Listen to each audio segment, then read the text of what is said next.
All right, we are live with Jason today. What's up? If you're here, I'm ready. say hi. Hi. You talking to me? Everyone in the chat? Yeah, everybody in the chat. I did not get my snacks, so hopefully we can make it through it without snacks. Yep. I had a quick lunch right before I came down here, so hopefully I don't get nappy. I feel good. Awesome. Folks are coming in. Wow, there's a bunch viewing already. You did a really good job marketing this one. Yeah. And we have a lot of really good questions. Let me bring those up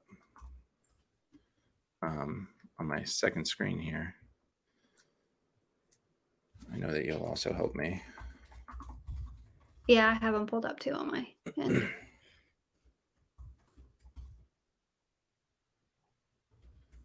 On-scene pre-sales also did send out a few responses prior to the live stream. So if your question was really, really long and we don't get it in the live stream, check your email, because Ansi, our pre-sales, amazing pre-sales person, she did answer some emails for us.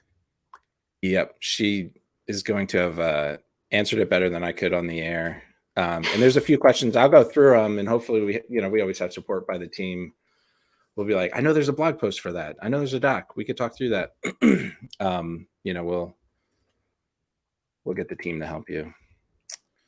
I'm sorry I'm late to get started here. I think what I want to do is I have this presentation about communities that I'd like to go through. I thought, hey, let's actually, I'm a WordPress developer of 15 plus years, and I've built sites like this before. It's been a while though, and I'm excited to use the WordPress tools for building communities. And I realized, hey, there's a lot of questions to ask before you figure out where should you host your community? Should you even use WordPress? Should you use a third-party tool? What are the important things to think about? So I wanted to get through that stuff before I dig into the, just dig into setting up community sites on my dev site here. So hopefully people who just wanted to watch me, kind of code and struggle through some plugins, you can wait for that. So I think I'm going to start with the presentation. So ask your questions in chat again, or just say, hey, I'm here. Remember my name. Then I know that you're watching. We got a bunch of questions, but I'm only going to answer them if I know that you're watching. At the end of the presentation, I'll take questions about the presentation and then also answer some of the other questions that came in. And then after that little question break, then I'll dig into, building some stuff on WordPress, and answer questions as we go along through there. That's my plan. But how's that sound, Sam? Sounds good to me. And real quick, to actually answer Greg's question about using ClickFunnels to market this, we did not. We just had it on our Slack community. We had it on our Twitter, Facebook. I guess this is just a really hot topic for a lot of people following us. So it's good to see such a great turnout. Yeah, it's awesome. I'm almost there. You're good. I will let you take it away, Jason. Okay. All right.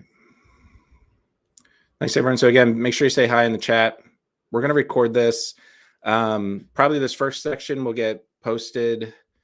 The presentation will get posted for sure. And I feel like if we do really well with this one, we might as well just post a whole live stream as is, assuming that we don't get into anything too personal for, some of our customers or something. Sometimes we delete the live stream at the end of it, but this one feels fun. All right, Sam, interrupt me if there's important questions here. Sweet. Let's talk about building a community site with WordPress. Get into it. So why would we want to build a community site? And I guess maybe I'm getting a little ahead. I'm like, what is a community site? The future slides, make it clear. We're talking about, bringing people online to talk to each other. So I'm assuming my audience here is, users and customers of ours for Paid Memberships Pro, people who are running membership sites for associations or for their courses or their newsletters or their newspapers, their radio shows, anything. So people are using Paid Memberships Pro for membership sites. Membership sites has been, like what we've done for work here for over 10 years. And so I've interacted with a lot of folks who've built these kinds of things. We've built these for customers. And of course we, build and maintain the software that a lot of these sites are running on. But again, I'm also part of this intro, I'm thinking Paid Memberships Pro itself is a website where you can download the software. You can get support from our support team through the ticket system. There's tons of documentation. We built these new content hubs that I can, walk through a little bit later. And we have tons of documentation and content on the website. People often ask us hey, I wish there was a way for us to just talk, amongst ourselves in the community. I wish that, there was a community. I'm in this other community over here on Facebook that feels very similar, but it's not focused on WordPress or Paid Memberships Pro. Maybe it'd be good to have a Paid Memberships Pro community. So we wanted to talk about these things with y'all. And I thought, hey, let me think in terms of the context of myself and my business and the members that we have. And I'm going to go through the thought process to figure out what kind of community I could build onto my website and my membership site. And these are the things that are on my mind. So why would I want to build a community site for Paid Memberships Pro? Why would you want to build a community site for your membership site? The number one thing is your members get value from talking to each other. You're delivering value, sending it one direction to your users and members. Usually, if you build a community, you're basically giving them a forum to chat with each other, and get value from each other.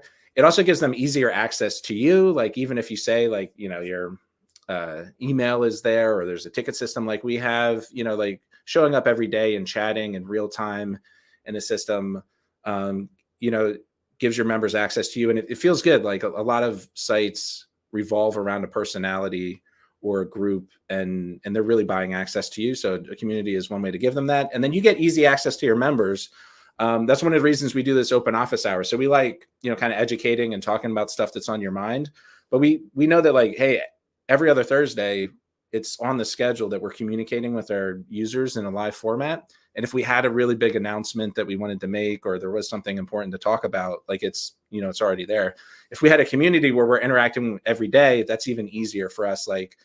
We're often in our work, saying I wonder what our users think, or would they like that? Are they using this? Or, what are they doing? And just be, if I had that thought and y'all were in my Slack channel or my BuddyBoss group, I'd be like, hey, what are you guys doing? And so the easy access to your members is another important aspect of why a membership site would want to add a community section.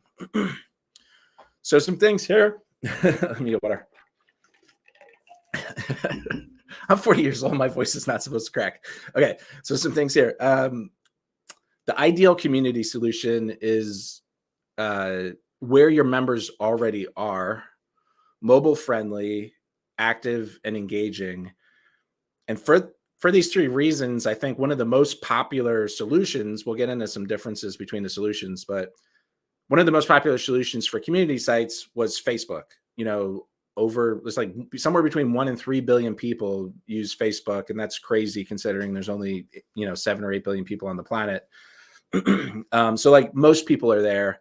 Facebook is definitely mobile friendly and, active and engaging.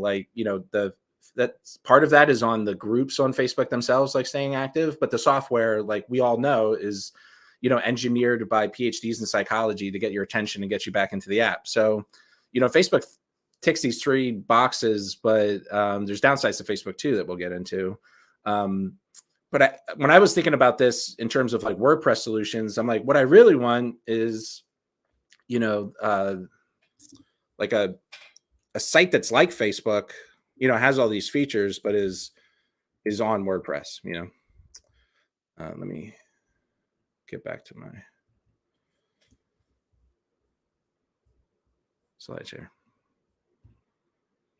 Right. So basically what we're talking about is, again, why we want a community. This is addressing why and the features that are important is, members need to be able to chat with each other.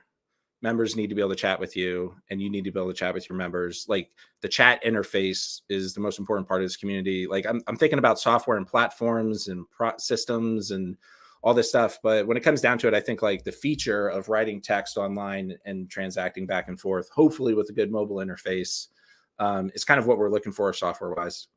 There's some other bonus features that are good too. So like, I know the communities that I participate in and engage in, like having emojis and GIFs and being able to share files and integrating with Google Drive and, you know, all the other tools that we're using, can be important as well. Yeah, let's talk about some common problems with communities. So, like I said, there can be complicated sign-up processes. Like if someone's not already on Facebook, you know, they got to sign up and turn over their whole privacy for the rest of their lives to a giant corporation. You know, or if you're using some of the other third-party tools, it's like yet another account that you need to sign up for. So like just making it as easy as possible for people to sign up.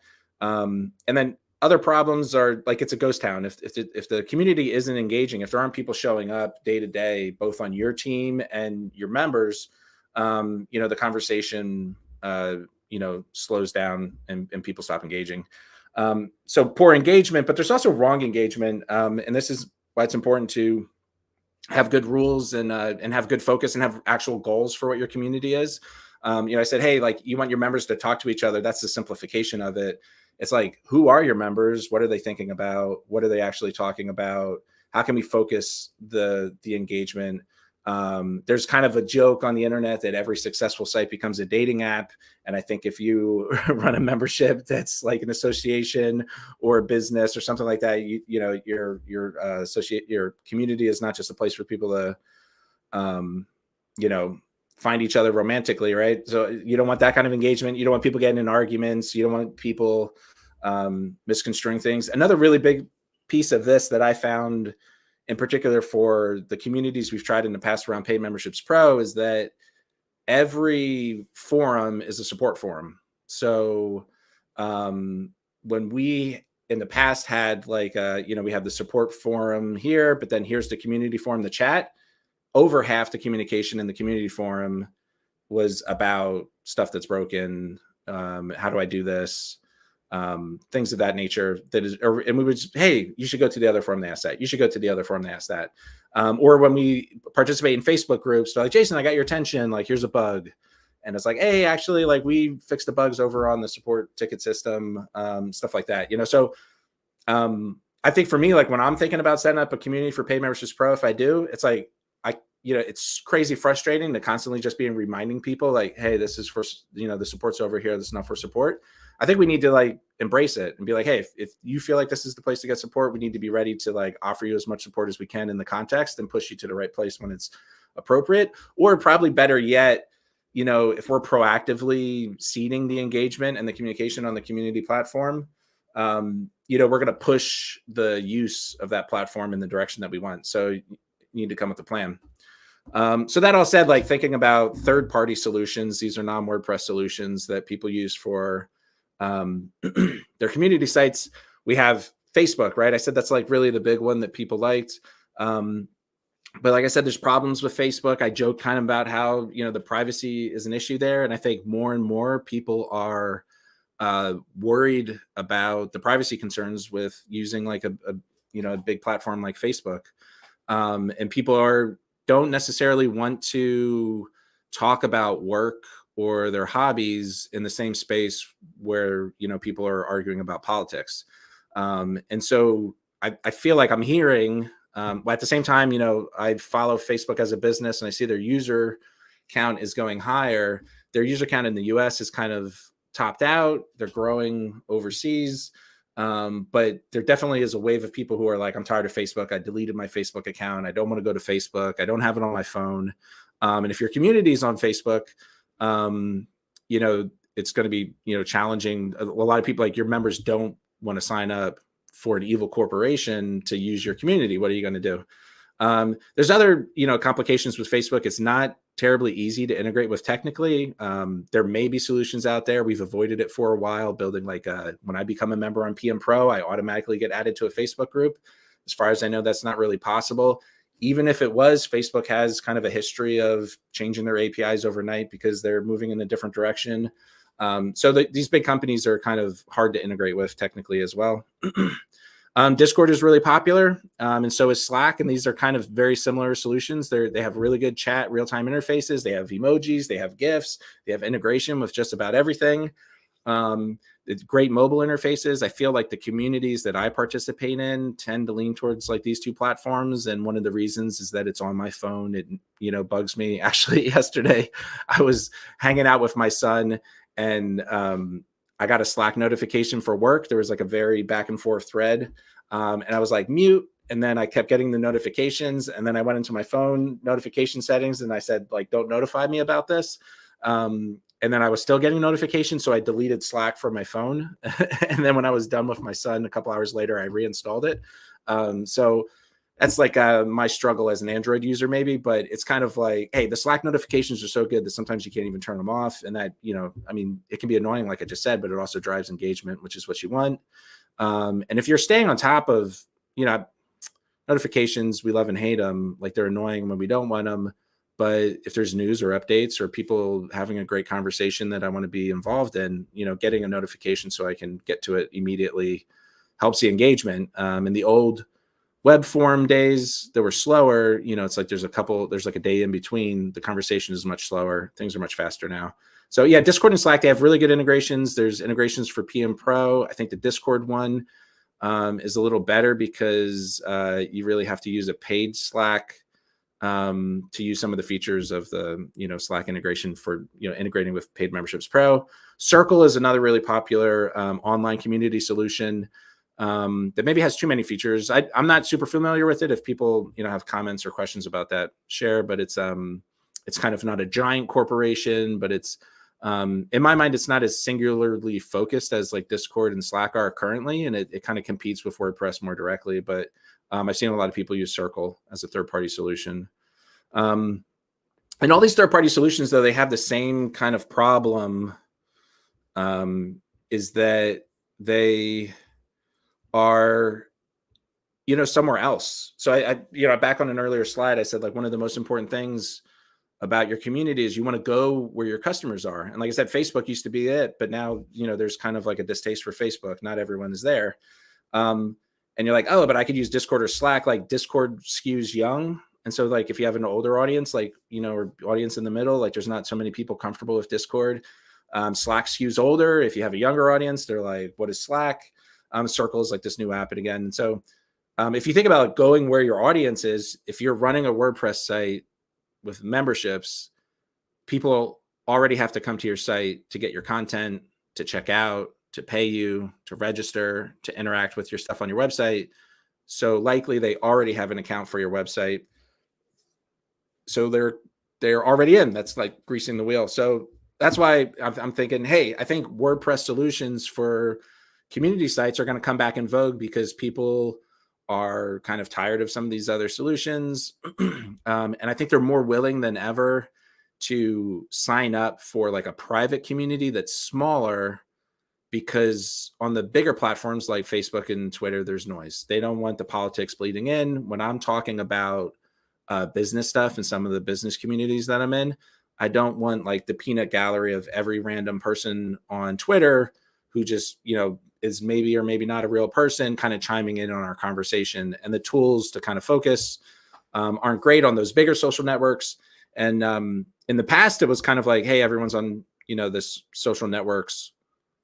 We should just use them. But I think more than ever, people want the experience of talking about one thing with a small group of people who are like-minded and focused on one topic. Like we kind of miss that. We're always like, I have to talk about whatever like the villain of the day is, or the news item of the day, or what's going on in the world.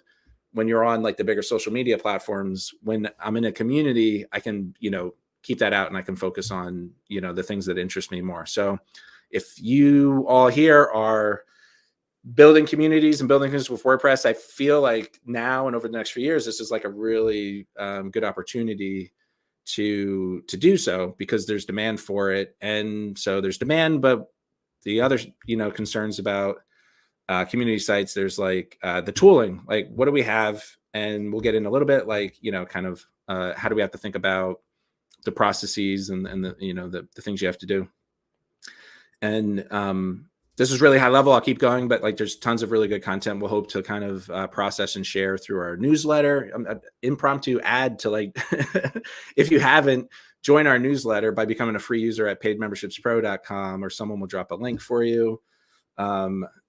If you are a paying member, we do have like a customer Slack. And so just go to, to paidmembershipspro.com/Slack. And if you're paying, you'll see the link to join there. Join our communities, talk to us. We're thinking about these things and we want to help you grow these. But let me talk about WordPress Solutions. So in my mind, and I'm curious for other folks to tell me some things that I'm possibly missing. I'm probably missing. But the solutions that I'm familiar with and I'm thinking about are either bbPress, the forum solution for WordPress, or BuddyPress, which encompasses bbPress as a module, but it adds other modules for groups and private one-on-one chats, direct messaging.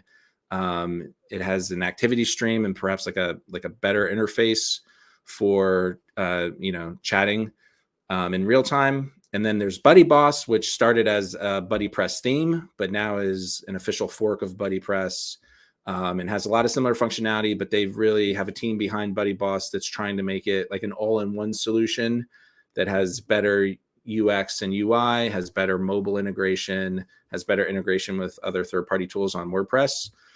So these are kind of the tools that I'm thinking of. Or of course, custom development. I build my own stuff. And that's always a possibility, either starting with one of these solutions and building the features that are missing on top of them, or, kind of, building something in. So yeah, that's what I'm thinking about. Let me see here. I just got a couple more slides. So like I said, at a high level, there's operational problems. So I'm going to tie back to the tooling because that's what I want to do in the second half of this video, is actually try to install some of these and play with them. But I haven't used these we use BuddyPress every day. Our ticket system is built on top of it. But BuddyPress and BuddyBoss, I only tangentially interface with when helping our customers. I haven't actually installed it as a user and gone start to finish how it goes. So I'm kind of excited to try it and see where the feature set is and see what's lacking and where we need to fill the gaps.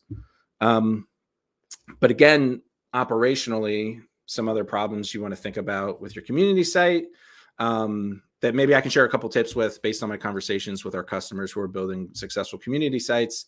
There's this concept like if you build it, they will come. And that's not really the case. So too often I see folks who are building a community site and they're like, I'm making a site for this group of people. I'm making a site for people who are interested in building community sites. And if you don't already have that relationship and that audience, I really thank and respect everyone who's watching this video now for our audience. But if you don't have something like that, it's really hard to build it and make it so cool that, people are dying to come. So I've seen these community sites kind of fail that way. Like, build your audience first. Make sure you have the audience, or someone who has the audience and you can borrow it for them, or you have a marketing way you can, basically buy the audience if you have like a channel to advertise, or, content marketing to gain the attention of these people before you try to build a community for them. There's also like chicken and egg incentives. And so this is for communities maybe that are directory based, or, like the important part of your members are talking with each other. Maybe you have doctors and patients talking. It's like, how do you get the doctors or the patients in there? If you don't have one, the other won't come. Or if you have like business leaders talking, you kind of want like the more experienced business leaders who know their stuff, and that's going to attract, the young people. But actually, like, those experienced business people, they're going to get attracted by having young people. Like, we like to educate, all right, and I'm identifying with the older folks. I like to share my knowledge and educate people. So if you want me to show up and no one's there, like, it's going to be hard to get them. But if no one's coming, how do you get, folks to come? How do you get, stuff like that happens. So, and then like another operational problem is it takes too much time, man. Like, if, engaging with, this is kind of related to that first one. If you build it, they will come. Like, even if you build it and they do come, they might not talk, if you're not engaging the community and prompting them and giving them things to talk about, It's just going to be like the ghost town where no one's talking. And if no one's talking, everyone's going to leave. So again, like some possible solutions to some of these things that I've seen work. These are just high level tips to think about before you even get started building. Is the website and the community site is to build your audience first. So if you have an audience, great. If you don't, like, try to work on it. Build a newsletter.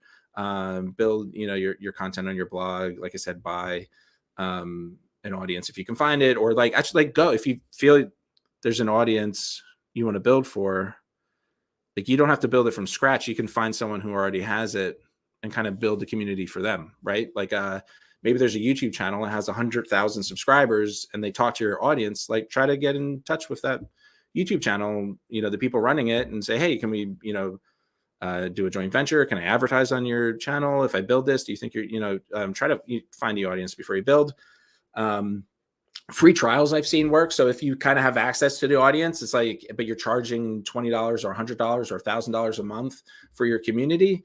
If people haven't seen the value, and you have that chicken and egg problem of like, shoot, I need people here before it'll attract other people, kind of chicken egg issue. Free trials can help with that. So I've seen some successful communities that were built where folks maybe were buying something else, like a book or access to a website or downloads or courses. And when you do that, you get free access to the community for 3 months, 6 months, or a year even. And then after a year, it's like, hey, is this going well? And you want to keep talking to your friends here? It's $20 a month, $100 a month. And even if you're not selling something first, like if you do like a blitz campaign of like, let me try to advertise and get 1,000 people into my community for free, and then hope, that you kind of mix them up and there's magic there. But they're not just going to do it on their own. You're going to have to, like I said, you're going to have to prompt them. You're going to have to give them things to talk about. And it depends on the community that, there's tons of tactical things here that I'd like to find and share with folks. I don't want to spend too much time now, but the kind of important guiding principle is to systematize everything. So if you think, hey, we get really good engagement when we ask these kinds of questions, it's like, cool. It's like Question Wednesday where we go deep, or, like Customer Story Thursday, or, like every day at, 7 p.m. Eastern, whatever, like we come here and chat about this stuff. That level of consistency, both in the timing I'm focused on, but also in like how you do it, makes things familiar for people. So they know what to show up for. And again, like, remember, like, what's the goal, like, for you? Like, why, like, am I just building a community because I, want someone to talk to? Or like, is this going to help my business? Am I going to be able to, educate people more? Am I going to be able to, help folks use our software? Like, what's the goal for them? Like, what's in it for them? Why would they join your community? Is it, again, like, is it really just 50% support? Maybe you got to like figure it out. Like, hey, for some reason people like this format of talking and we got to support it. Stuff like that. So, remember what, why you're doing this. Awesome. So I'll actually take some questions now. But later on in the, when I'm building some things, I mean, this is what I'm thinking about. I'm thinking, should I launch a community for Paid Memberships Pro? What should that be? Like, should we have like a customer Slack that, again, is basically where we invite folks who need real-time one-on-one communication around support problems they're having. We also invite development partners in there to kind of chat with them in real time and have kind of asynchronous or real-time or asynchronously, kind of like have ongoing conversations with them. But maybe we can invite more people in there, paid or free members, and kind of drive different conversations in there. Do we want to focus on one of our hubs? So we have a lot of use cases. If you looked at our site and go to paidmembershipspro.com/associations, for paying members, there's a hub that gathers all the content that we've produced about associations over the years and kind of puts it in one place. Same thing for newsletters or courses. Like, we could build a community that's more focused on like a specific use case of Paid Memberships Pro. And I think that's going to help us with those questions of like, why are we doing this? What are people getting out of it? If it's, less about the technology and kind of about the broader subject of what people are interested in. And actually, I mean, for Paid Memberships Pro, I bring this up a lot with the marketing team. We have to think about this. Like, we simultaneously have these like thought leader business folks who are developing courses and selling them. And for them, like, money is a very motivational aspect of what they're doing. They're like, I want to make money. I want financial freedom. I want to make money for ourselves. And at the same time, we have associations that are nonprofits that are, you know, have a mission to change the world. They're helping people. And whenever I say this to them, they're like, I like money too. And they're like, we need money to do what we're doing. And that's why we say get paid and help them do that. But in reality, like, their underlying motivations are not money. The business folks' underlying motivation often includes money. And if you put both of those folks in the same chat room, I'm excited about what's going to happen, but they might not necessarily get along or be able to help each other. And then we also have like this Tooltip Tuesday, which is, you know, our coding gist and that we send out just about every week. And, you know, tips about programming for WordPress. And they're like, hey, this might be an opportunity to build that. So these are things that are floating in my head. I'm going to focus on the technology today. But Sam, maybe you've been talking to me and my headphones are broken, but I can try to handle some questions. Who's here? I have not been talking to you, but can you hear me now? Okay, good. I do hear you. And these are different headphones, so okay. Maybe they're better. Oh, good. Maybe we fixed our problem. So I'm just going to kind of like scroll through the chat for some of the questions. And if I see a name that I recognize, I'll pop over to the document to grab the question from earlier. Heike wants to know, what additional plugin would you recommend to use to have a calendar where the students can book a one-on-one live class, like a Zoom with a teacher? Oh, okay. Awesome. Hey, Heike. A plugin to have a calendar where students can book a one-on-one live class, Zoom with the teachers. So, like, I guess the term you're looking for is called like a booking solution, or like a plugin for bookings. And famously, there haven't been a lot of great ones. Maybe there's a couple in the past couple years that I'm just unfamiliar with, but I know like this is a perennial request for like really good booking plugins. I think there are some for WooCommerce. And what it does is kind of like Calendly, and I might offer that as a solution too, like Calendly or Google's kind of scheduling tool. Those could be used for these booking things too. But I'm sure I forget the names of them. We can try to find them and share them. If you have WooCommerce, I think there's a good one for WooCommerce. We don't necessarily have a great solution for that. If you're using Paid Memberships Pro, which is awesome, what you can note is like any page on your site that has a booking solution, you know, can be locked down to members only. And I think we've done something like this before. So if you, you know, Calendly, like I forget, it's like .ly, like how they spell it. That's one. And now Google has this feature. If you're a Google Workspaces user, like if you have a Google email, they manage your email. They have this feature built into Google Calendars where you can set like, here's my availability. You can schedule my call. And I think the key to this is like, you probably can get really far by just like the honor system if people pay you using Paid Memberships Pro, either like a membership level, or we have an add-on packages plan that allows you to buy access to a single page. And people have used that for like booking calls and things like that. So like you have a page on your site, it's called Book a Call with Me. It's protected by Paid Memberships Pro. There's a price using either a membership level or the add-on packages add-on of ours. That's a mouthful, but we can send links. And then when they gain access to that page, it basically gives them the instructions on how to use Google to book a call with you. And unless you have like thousands and thousands of these per day, it's probably okay that, you know, people are only going to book a call once, and then, you know, you kind of say, okay, you got to pay me again if you want to book another call. And people generally are pretty good. So hopefully that helps. There's also a service. Yeah. There's also a service. I don't want to get too caught up on that one. I'm trying to remember. There's one related to phone calls. I'll try to remember and share it. Somebody in the chat also suggested Modern Events Calendar as well. Modern Events Calendar. Yeah, I'm not familiar with that one. I think he's talking about bookings though, not necessarily events, but maybe Modern Events Calendar has a booking feature. What is the like charge? There's like a service that lets you charge per minute phone calls.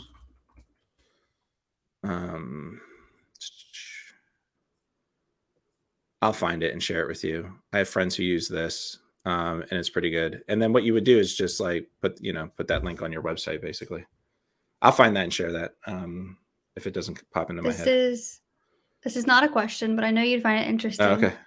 Jim says, interestingly, ChatGPT suggested that I consider Paid Memberships Pro as a tool for building my site. So I guess if you ask ChatGPT, we are the solution for it. That's good. All right. That's pretty cool. I like that. I know in the past, it's funny. I've asked ChatGPT about stuff like membership plugins for WordPress, and it gets a little confused. Or if you say, what are the best or the top 5 or top 10, it doesn't always put us at the top. So it's definitely confused about that. But you got to be careful. It often mixes up. I've seen it like attributing other plugins to me, like Jason Coleman programmed this, or vice versa. So I'm sure it's getting better, but I like that. And actually why that is because we've been around for a while. Like Paid Memberships Pro was built and released, in 2011. And so we've been on the internet for a while. A lot of sites are using Paid Memberships Pro. We've been talking about Paid Memberships Pro forever. So that stuff is in the collective consciousness of ChatGPT, and that's pretty cool. Awesome. All right. I'm just looking through the comments. There's a lot of like bantering back and forth between viewers, which is awesome. We haven't really seen this before. We have a community here. Yeah. Speaking of the community, though, we do have a couple questions of like, can a free user join our Slack? Even though it is, on our site, if I send them to /Slack, it does say premium users. So we do have some free people who want to join the community. Yeah. And again, like there's not too much interesting going on there. No offense to the people who use it. It's mostly for support and communications with our, development partners and other people who do work with Paid Memberships Pro. So for now, if you want to kind of join, become a paying member or, send an email and become like a development partner of some sort, build something with us. We're very friendly with folks who are kind of interacting with our product and not just customers. But part of having this discussion is I think, we're considering something wider for, everyone using Paid Memberships Pro, not just our members. So I appreciate that. Yeah, I've been trying to like get conversations started in that community, but I see Heike is asking like how he gets to follow up. If I remember some of these other services, if he sends a contact form submission, we can make sure we get back to him. Oh yeah. If you email in and say, Jason said something during the live stream, Auntie will make sure that they get a hold of me. Jason or I get the email to get you the answer. So that will be good. And then someone was asking about, for some leaving the old forum days, like vBulletin of the press solutions, which is recommended or multiple. This is intended for a WordPress platform, but wants the messaging forum integration. I guess and Greg, you're in the chat. You can clarify. Are you a fan of that format? Or are you like, I don't want to do that anymore? If you're a fan of that format, bbPress is very much like vBulletin and PHPBB and those forums, at least out of the box. It's kind of, you set up forums and forums have threads and threads have replies. And so if you're a fan of that format, and it actually does work for certain things, you can go with bbPress. I suspect it's something I'd like to try. I won't get to it on this call. I think I will set up bbPress, but I'd like to set up, I've done this in the past for customers a long time ago, but set up bbPress and then customize it to function in real time so that when you hit submit, it shows up immediately. And if anyone responded, so it functions like a Facebook chat basically. And so there's ways to do that. There might be plugins for bbPress. I'd be curious to try to just, I like the bbPress format and the simplicity of it's only the conversations. And so I think there's maybe some tools to make it real time would be fun. That said, if you don't want to go to the work, BuddyPress, what it does in one of its modules, I forget exactly what they call it, is like an activity stream or, it functions more real time like that. Like when you submit, it shows up immediately. And then I think BuddyBoss, kind of puts another level of polish on that to make it feel really good. And that's kind of the hierarchy of like these solutions on chat tools is like bbPress, slower, a little more old school, but maybe you can tweak it or there's tools to do it. It's kind of simple and straightforward. BuddyPress has like 8 modules. It does a lot, but one of them is kind of like the activity stream. And then BuddyBoss is on top of BuddyPress, and kind of makes BuddyPress a little more polished, and then also has these integrations for mobile and things like that. Cool. Okay, and then Quinte. Yeah. Where can we go to see examples or video tours of good community site examples using best practices? Yeah. So that's awesome. And especially like the video tour aspect, we should take a note. That would be really good content. For now, I think we have a community tag here on, if you go to paidmembershipspro.com/inspiration, we have an associations tag. Do we have we have a communities tag?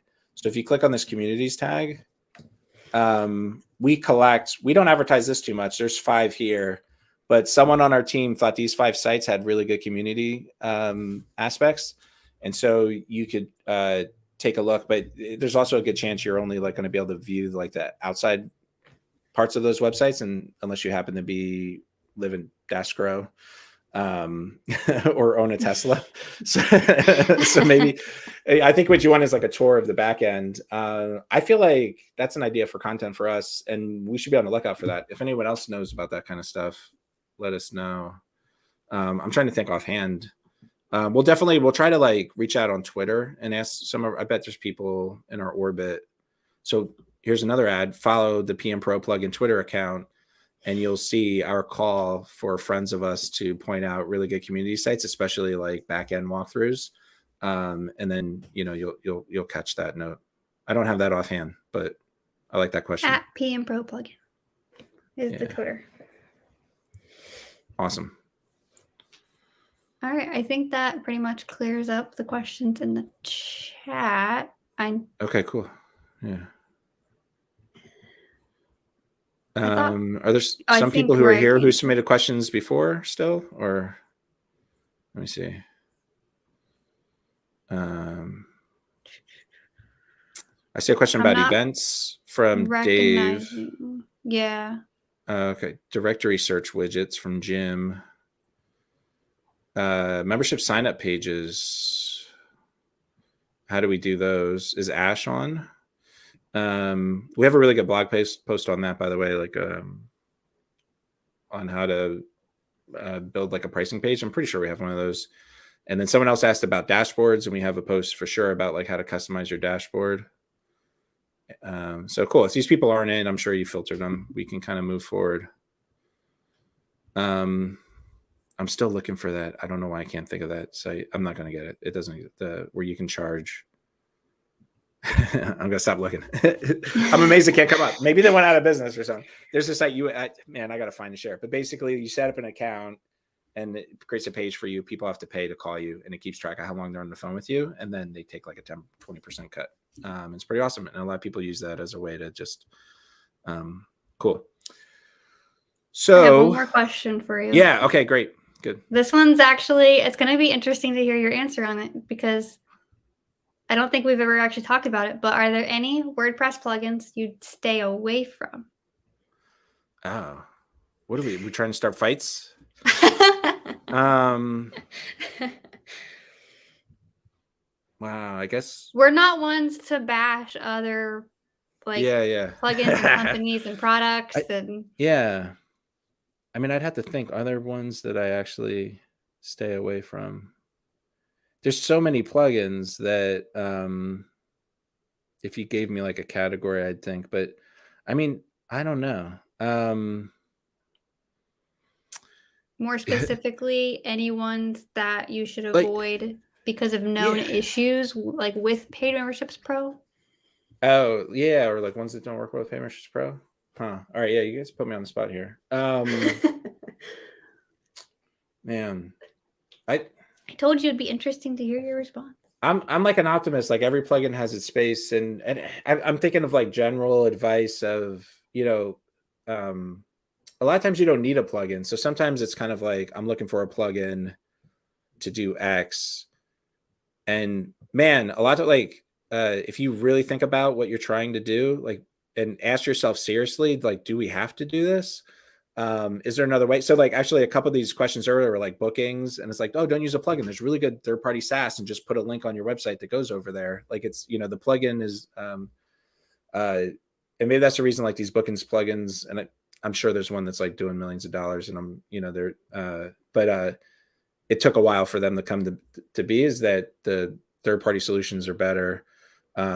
So, I mean, sometimes you don't need a plugin. We have a post on our site, like you don't really need a membership plugin. In some cases, like you don't need a membership plugin. There's other solutions, or if you're just a couple lines of code on your existing WordPress site, you can lock down sections and things like that. And it's like, hey, don't bother with the weight of Paid Memberships Pro if you're not going to charge for things, restrict and integrate with all the stuff we integrate with. Let me think. So, and there's also like, if you're browsing WordPress.org, you want to look for plugins that kind of already have quite a bit of use. Like almost anything that's under 1,000 users is suspect to, like you would want someone who could dive into the code and make sure it's doing what it says it's doing. You definitely don't want to use plugins that you download from like freeware sites on the internet, like these like GPL nulled sites. What's interesting about those is I'm actually like a fan of the concept. Like we support free in WordPress kind of more than most other companies. We make our stuff available for free.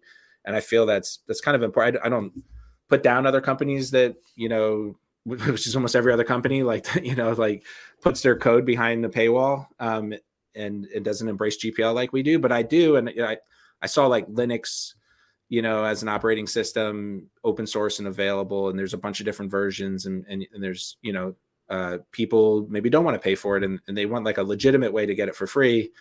So I actually kind of embrace the idea of like, hey, technically the software is open source. Like you should have a legitimate way to just get the code for free. But in practice, when I've tried this before, 9 out of 10 or maybe 100% of these sites put malware into the plugins, puts other stuff into the plugins that's going to break it or break your site or kind of spy on you or do mischievous stuff.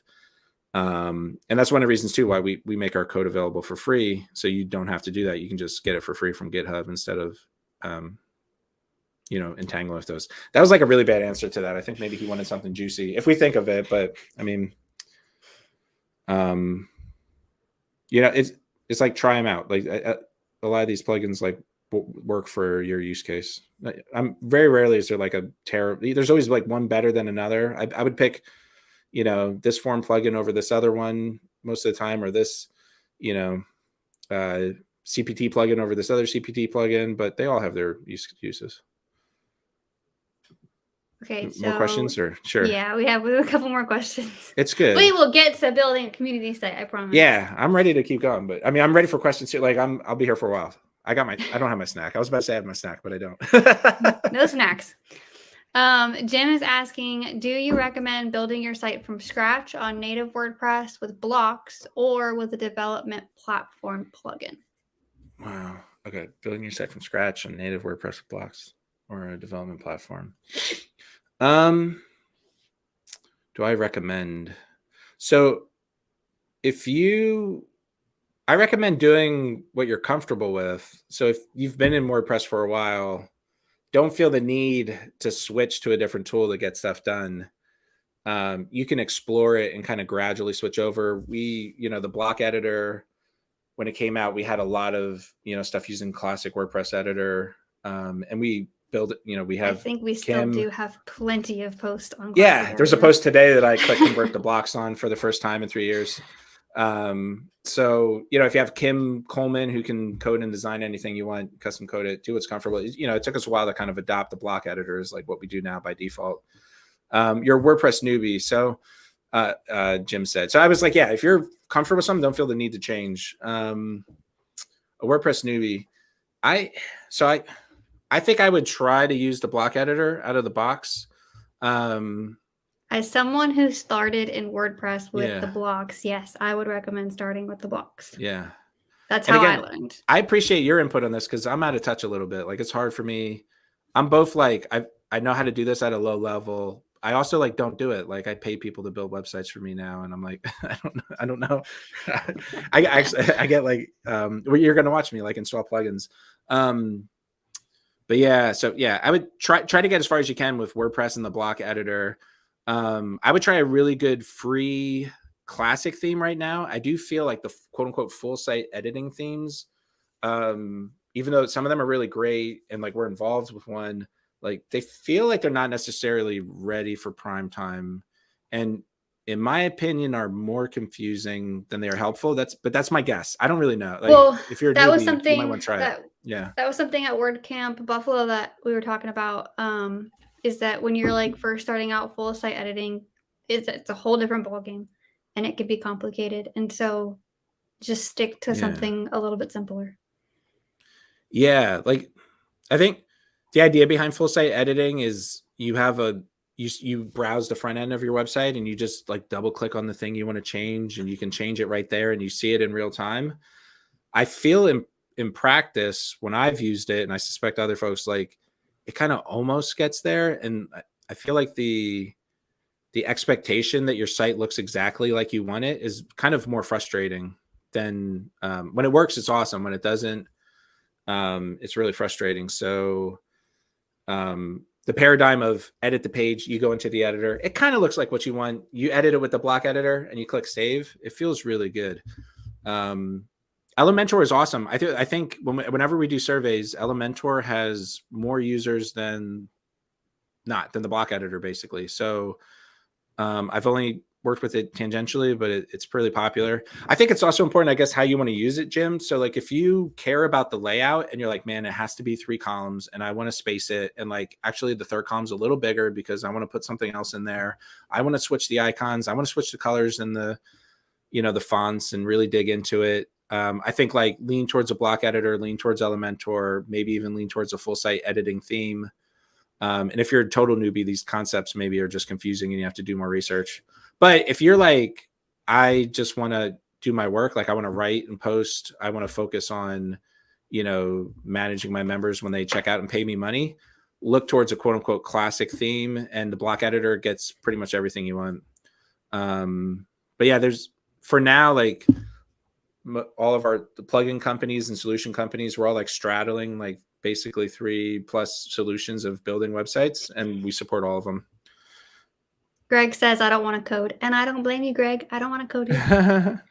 Another little like ad for the future. Kim Coleman will be doing 2 different open office hours in Q3.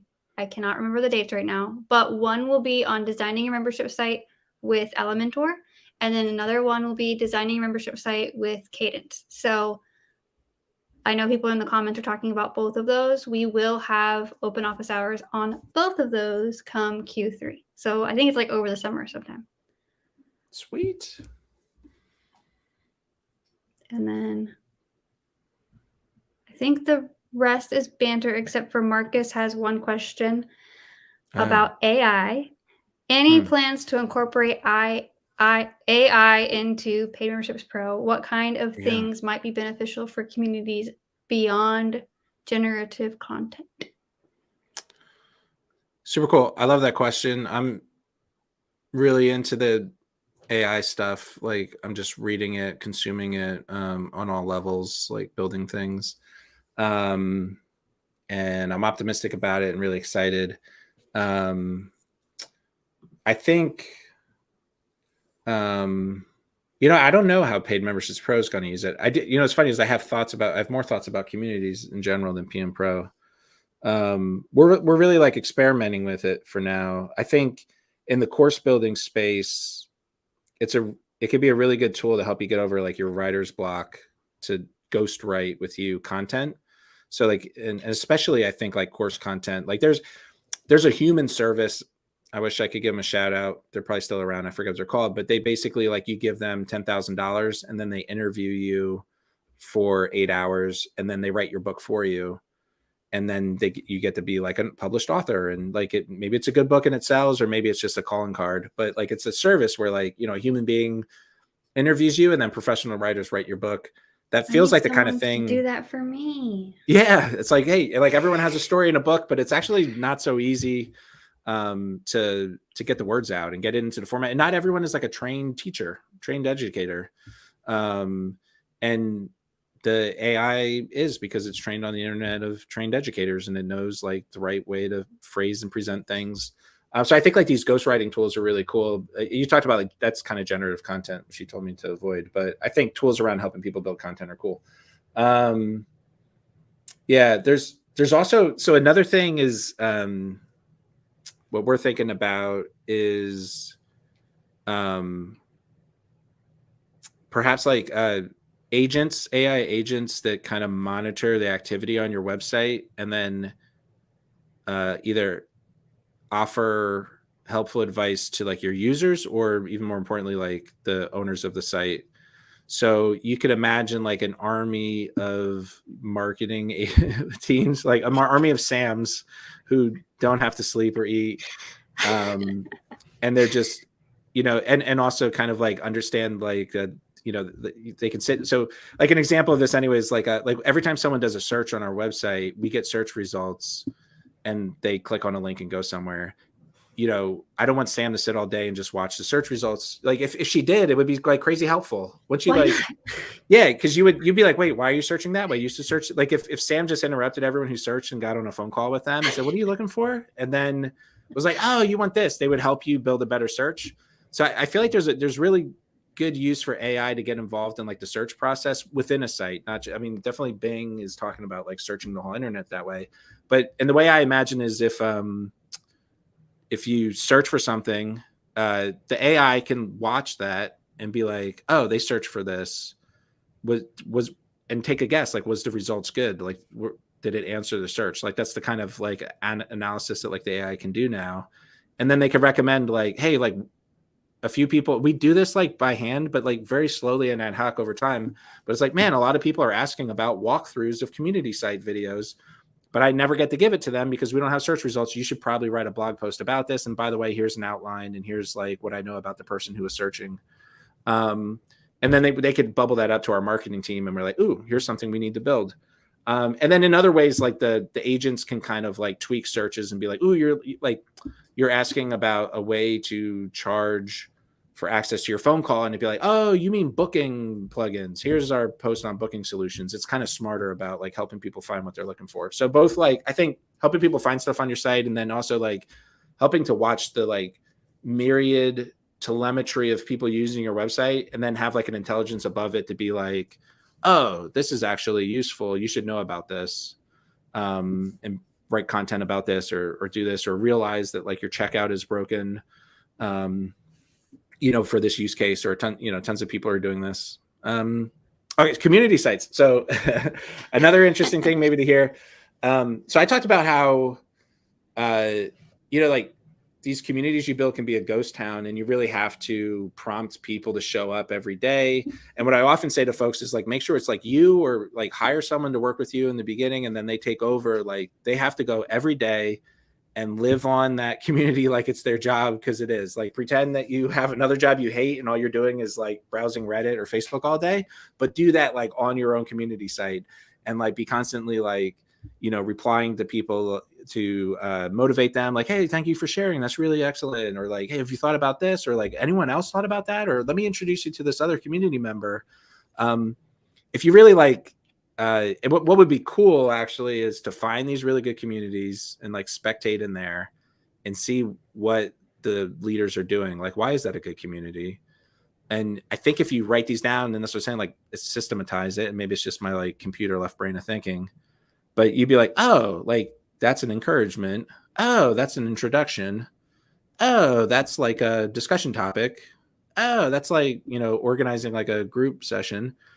And you could, and what's cool about programming AI, so I imagine an AI bot that does this. You program an AI bot. It's not like straight code and it's going to be artificial. Like, let me introduce you to Sam.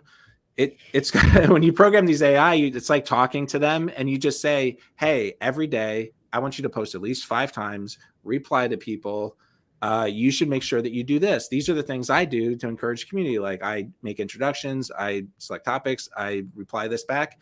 And I think I could imagine like an AI agent that's programmed that way through a prompt to like be a good community member that is labeled as a bot, you know, and just I would never for any of these things like pretend that the bot is a real person.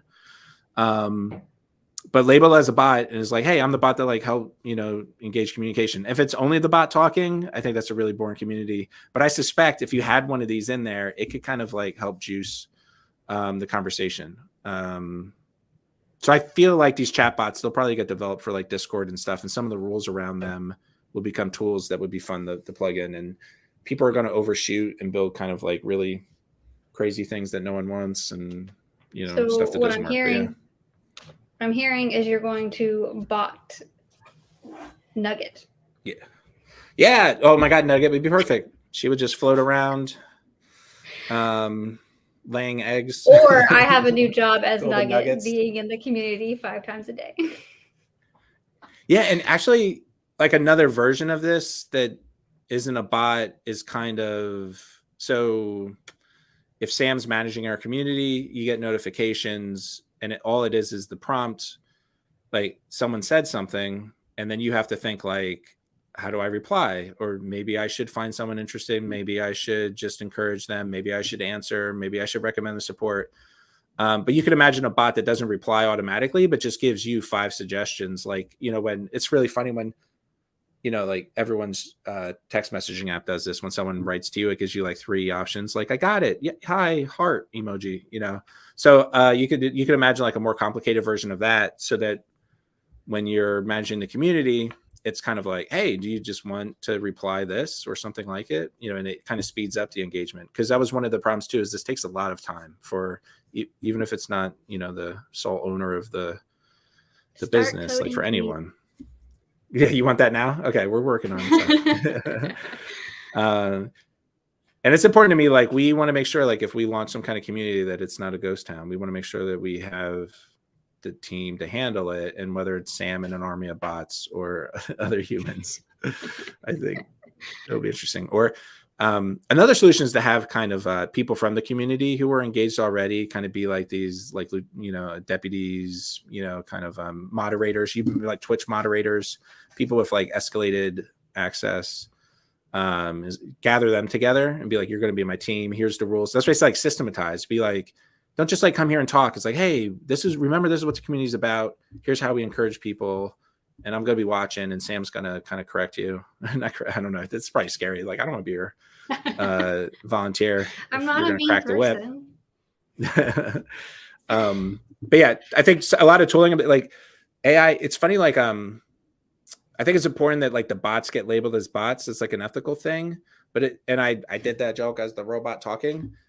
Because that was like the old school robot that's not powered by like these large language models. The language models actually, when they're used well, are, no offense to Sam and I, like more empathetic and more charming, and more like, when they're used right, like they're really good at words online. So like, I think like when they're done well, like it won't feel robotic. It'll actually, I mean, it might be weird because if you know it's a bot, but like it's kind of, I mean, I don't know if anyone's kind of used ChatGPT to like work through a personal issue, or like we have the, I don't know if I want to get the link because I don't want to let people go into the website yet, but like an AI bot that will do tarot card readings, and I use it, and it acts like a tarot card reader and gives you like advice. And I programmed it to be like motivational and like, hey, like, I forget exactly how I phrased it, but I was like, you know, like kind of like be a little inspirational, and it like says nice stuff to you. I'm like, that feels good, you know. Like you say,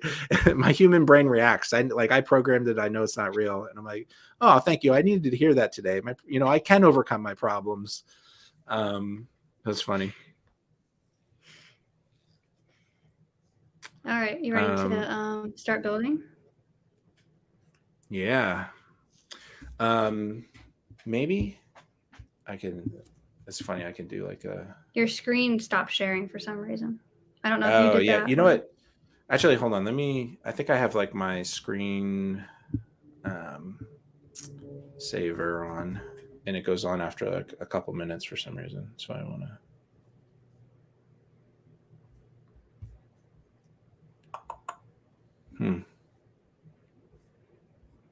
Battery. And while you're doing that, Greg had a question of like, should you build, if you're building from scratch, should you build what people use first on your membership site? Like what the most popular areas are within a paid membership to pro site? Just from my knowledge, I'm not like an expert like Jason, but from my knowledge, you're going to want people to check out with your membership, but you're also going to, I mean, you want to have your content. You want them to see the value as to what they're getting for your membership as well. So it's kind of like a toss up between, do you want to have your content or do you want to have your paid memberships pro pages set up and ready to go? You're not going to get members without your checkout, but you're also not going to get people to check out without your content. Yeah.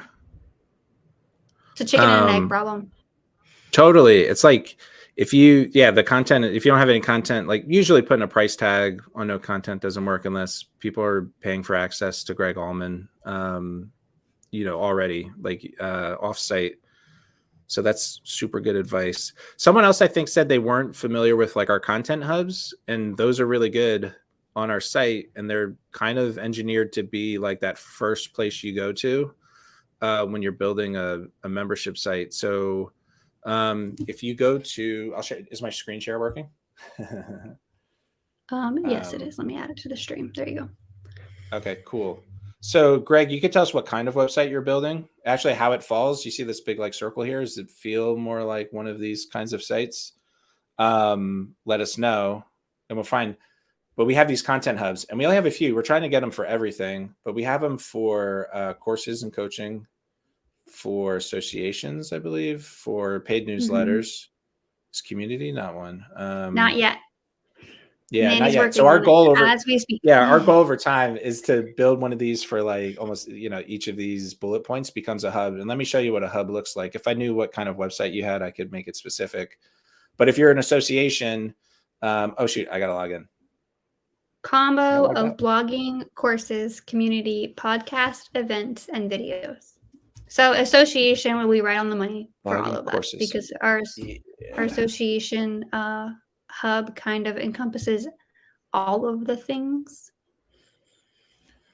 Don't hack me with my two-factor. Okay. I think that. So yeah. Which one did you think I should? The associations or the? I think associations would fall courses in line. Maybe, but maybe not. Like maybe not. It's probably useful to take a look at all of them right now. For paying members, gain access to all the hubs. Are the hubs free? Members maybe gain access to the hubs for now as well? No, you gotta pay for it, Greg. But you also, I heard you could like send really nice emails to our contact form and get discounts and things like that. And also the other thing is our hub is only a collection of the resources that are already on our website. A lot of those are for free. I guess I was disagreeing with you, Sam, about association, because it seems like association is usually it's like a professional association, or sometimes it's like a hobbyist group. But it sounds like when you courses and community, podcasts, events, videos, I don't know, maybe it is an association, but is it about Greg or is it about some topic that's not Greg? Is maybe the distinction there between like an association and the community? I mean, the courses hub. But once you have access here, the only reason why I said association is because if you look at like our graphic hub wheel, we actually don't have association on there because associations can encompass like everything. Yeah. But I encourage folks who are paying members to take a look at these hubs. So if you have building courses, it's kind of like all our content telling you like deciding what to teach, how to build your course, how to sell your course, how to market your course and help it grow. And if you are kind of already on step 3 or 4, like, hey, I already have a website. I already have a course. I'm trying to figure out how to make it grow. You can kind of skip along. We tried to make these as scannable as possible. And these link out to more in-depth resources, case studies of, similar sites. Like I think this page to scan is like a 20-minute read. There's like 20 hours of content and 20 years of experience, maybe more, kind of bundled up into these things. So for associations, it's like finding your tools, working on content, how to price, how to attract members. A large group of professionals and some, you were right, Sam, you were right. It's an association, professional association. So yeah, if you take a look at the associations hub, it should give, it's kind of the best place to figure out like content on our site of what to think, how to think about, you know, bringing your association online. I hope so. And actually, if you go there and you're like, I actually was looking for this kind of content, that's really useful feedback for us, because we're like, that's what we want it to be. Like, I'm building an association. What's everything I need to know? It should be linked on that website. Cool. Do we want to start building? Are we? Yes. I mean, there's a bunch of people here talking. We could talk all day. So I love it. Oh, I was going to talk to the tarot cards here. And I want to see like, it's like which software should I use for my, which community do I want to build? I don't know, my community forums for paid The memberships. tarot cards are going to tell you this? Yeah. You know, bbPress, BuddyPress, or BuddyBoss. All right, let's see what we get. You know, it's probably going to yell at me that, hold on, I got to copy this quick. Okay, there was a bug on this site. The cache breaks it sometimes. That's why I don't want people. It's working now, though. Gotta wait. Stealing the cards.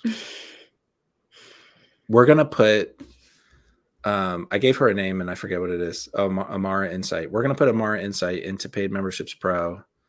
And she's going to read the future. And of course, all of our customers want to know about the future. It's taking longer than it usually does. Okay, here we go. All of our customers want to know about the future, and this is what's really going to help them. But okay, this is fun. My intention, which software should I use? The Fool, Upside Down, the Hermit, and the Hanged Man. Oof, 3 of the fellows. All right. I'm going to read this out loud, I guess, really quick. I see you're seeking guidance on the digital realm. Let us delve into the cards and see what they reveal about the software options for your community forums. First, we have the Fool, but alas, it appears upside down. This suggests a lack of foresight or impulsiveness in your decision making. Oops. Maybe they don't know that I did a whole presentation, but it wasn't enough. Perhaps you're diving headfirst into this decision without fully considering all your options. Take a step back, my friend. Let's move on to the next card. Next up is the Hermit. Wise and introspective figure. This card suggests now is the time for reflection and contemplation. Take some time. Truly understand what you want for your community forums. What are your goals? What do you hope to achieve? Only then you can make an informed decision. That sounds smart. I was saying the same thing. Finally, we have the Hanged Man, a card that often signifies sacrifice and surrender. In this context, it may indicate that the best course of action is to let go of your preconceived notions and expectations. Perhaps none of the software options you mentioned are truly the right fit for your needs. Be open to exploring new options and thinking outside the box. So I think she wants us to just build out the Slack integration. No, I don't know. In summary, the card suggests you should take a step back, carefully consider your options before making decisions. Don't rest in anything. Take the time to fully understand. Right solution may not be immediately apparent, but with patience and introspection, you'll find what you seek. And with that, I thought maybe she dodged the question. I thought she would tell me which one to look at first, but she kind of dodged the question. So, well, the middle one was the most positive and insightful. Yeah. Oh, the middle card. Yeah. Mm-hmm. And I thought to do that. That's fun because we were talking about how AI can be, you know, helpful and human and empathetic. And when I read those cards, it's funny. Like it really does help me sometimes. Cool. I'm going to start building. I think I have the Must Love Dogs site installed on local here.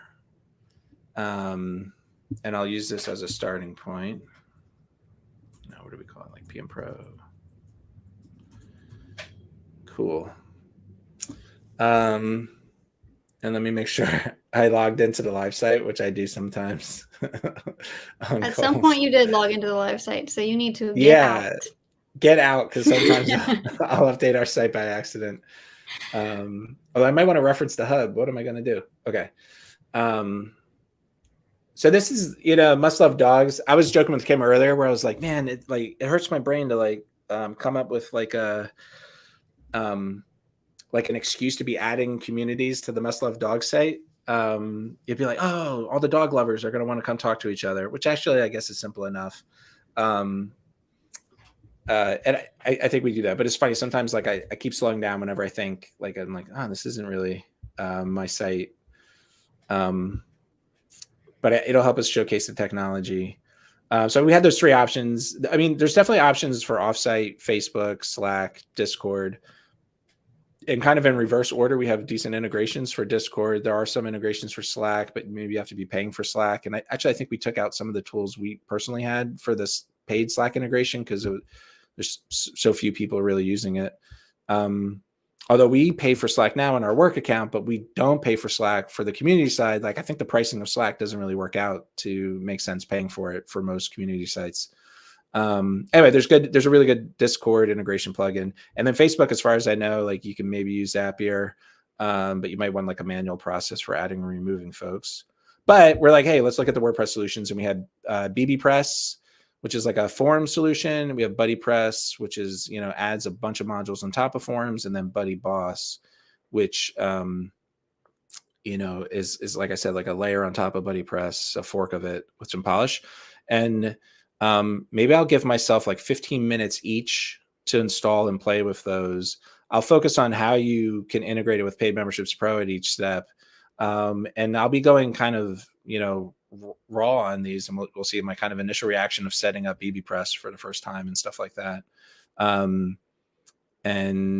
I think after this video, I'll really reflect on what I want to do. I'm going to be taking notes on some of the gaps that I see in any of the solutions for my purpose of kind of like building a place on my website for our customers to talk to each other. And notes and things like that. Maybe there's things I want to hide. Maybe there's things they do that I want to hide. Maybe there's things they do that kind of like mess up our theme and things like that, and we have to handle.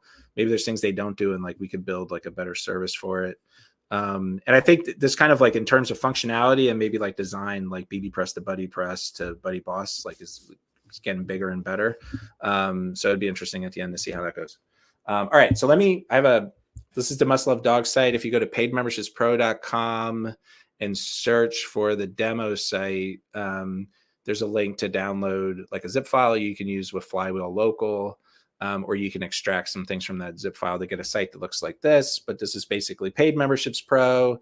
It's using the Memberlite theme that we build. That's a classic theme for WordPress that is free in the .org repository and looks really good with Paid Memberships Pro. Let me see what other plugins I have installed. This basic user avatars plugin is ours. It just gives us avatars. Code snippets is useful if we do any customization. It has a contact form. I don't really need this import users from CSV, but we used it to like import demo users.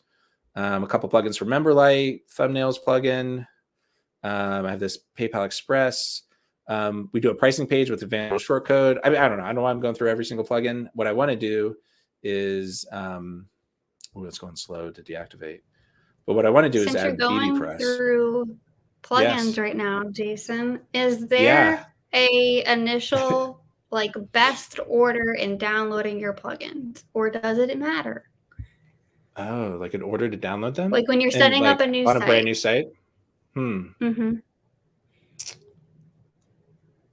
No, but we do like have plugins that we install on almost every site. On Paid Memberships Pro /download, we have a bundle that's available for free and paid users, I believe. That's a zip file with the latest version of WordPress, the latest version of PMPro, Memberlite, and the plugins that we like. There's some that aren't on here that we like because they're kind of like Yoast SEO for SEO. And we recommend like a few other plugins. Man, that's a good question. That's a question for the website builders. Like I said, I'm not building websites from scratch too often. We need to kind of ask the actual people. Maybe if anyone in chat has opinions. Well, my thought is as far as installing and activating them, there probably isn't like a specific order that you need to go into, but in order to like restrict your event manager, you need to have your Paid Memberships Pro account set up first and have like your pages and your levels and that stuff before you can go in and restrict your event. So as far as installing them, I would say it doesn't matter, but setting them up, there might be a process. Yeah. I think it's good. Well, like, it's kind of like the inverse of that. We often have people in support who are like, I built my website over the past 3 months and I thought I could install memberships in 2 days and launch this weekend.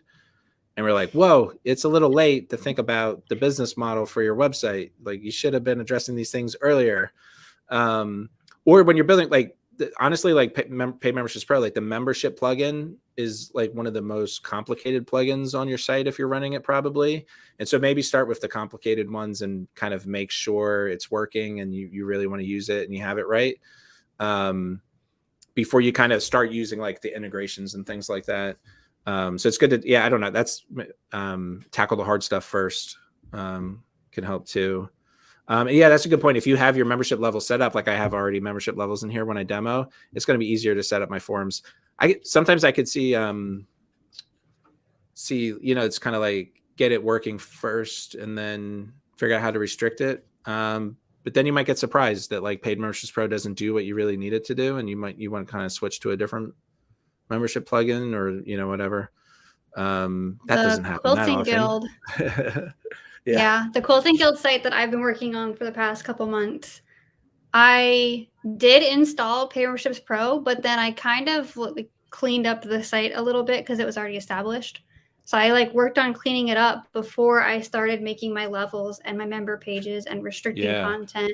And then I did all of that before I even imported our members. And I have the members imported right now, but they don't even have access to log in yet. I haven't even touched that yet. So like I'm working in progressions, and I think that's just the best way to go about it. Yep. I think so. One thing that'll come up when we get in the BuddyPress is BuddyPress has a ton of modules, and so there's BuddyBoss, and you want to take it slow. A lot of people are like, turn them all on. Why not?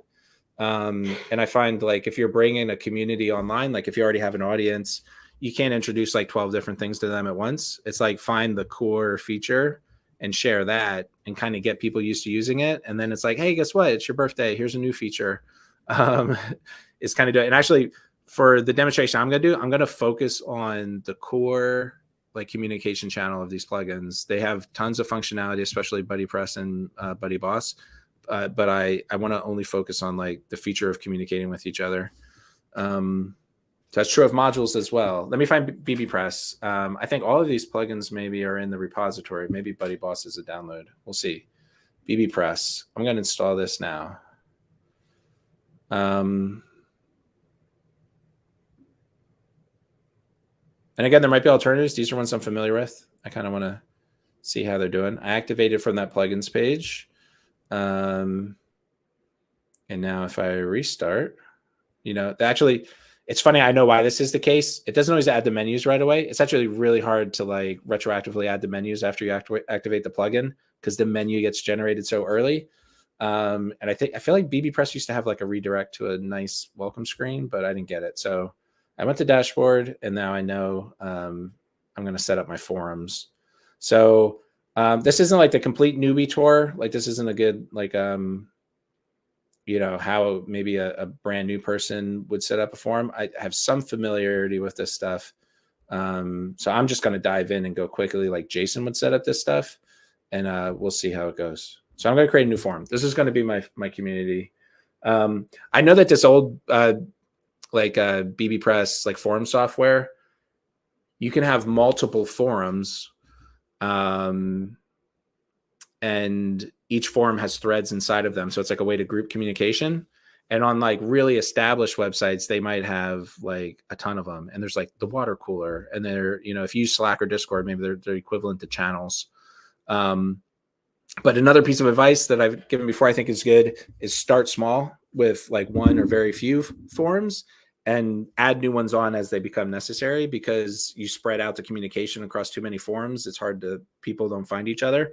And maybe you don't really need a forum for like the baseball chatter. No one cares about baseball on your forums or something. So I'm going to start with just one. So I'm just going to call it community. And then the description, I don't know, this is for like a place for all of our members to talk to each other. Be well. Okay. So actually here, like what also would be good is like to come up with guidelines. And I bet if you look online or ask ChatGPT, you can get like a really good set of like community guidelines that are important for the forums. And it's good to be like clear and upfront about those. I don't know if the description, like where this actually gets shown.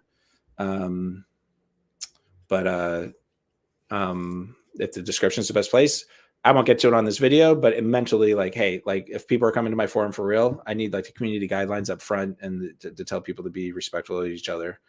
So that when you kick out the bad actors, you can point to your rules. Now I know for PMPro, we're going to lock these down by membership level. This is actually kind of,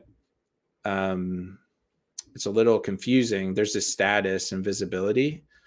And you're like, oh, I want to lock it for members, so maybe it's closed or maybe it's private. But these are features built into bbPress to integrate with Paid Memberships Pro. You lock the forum down differently. So I'm just going to publish the forum open and public for now. Let's see what happens. So this is good. It works. I got that. And then I can be like, this is my first post.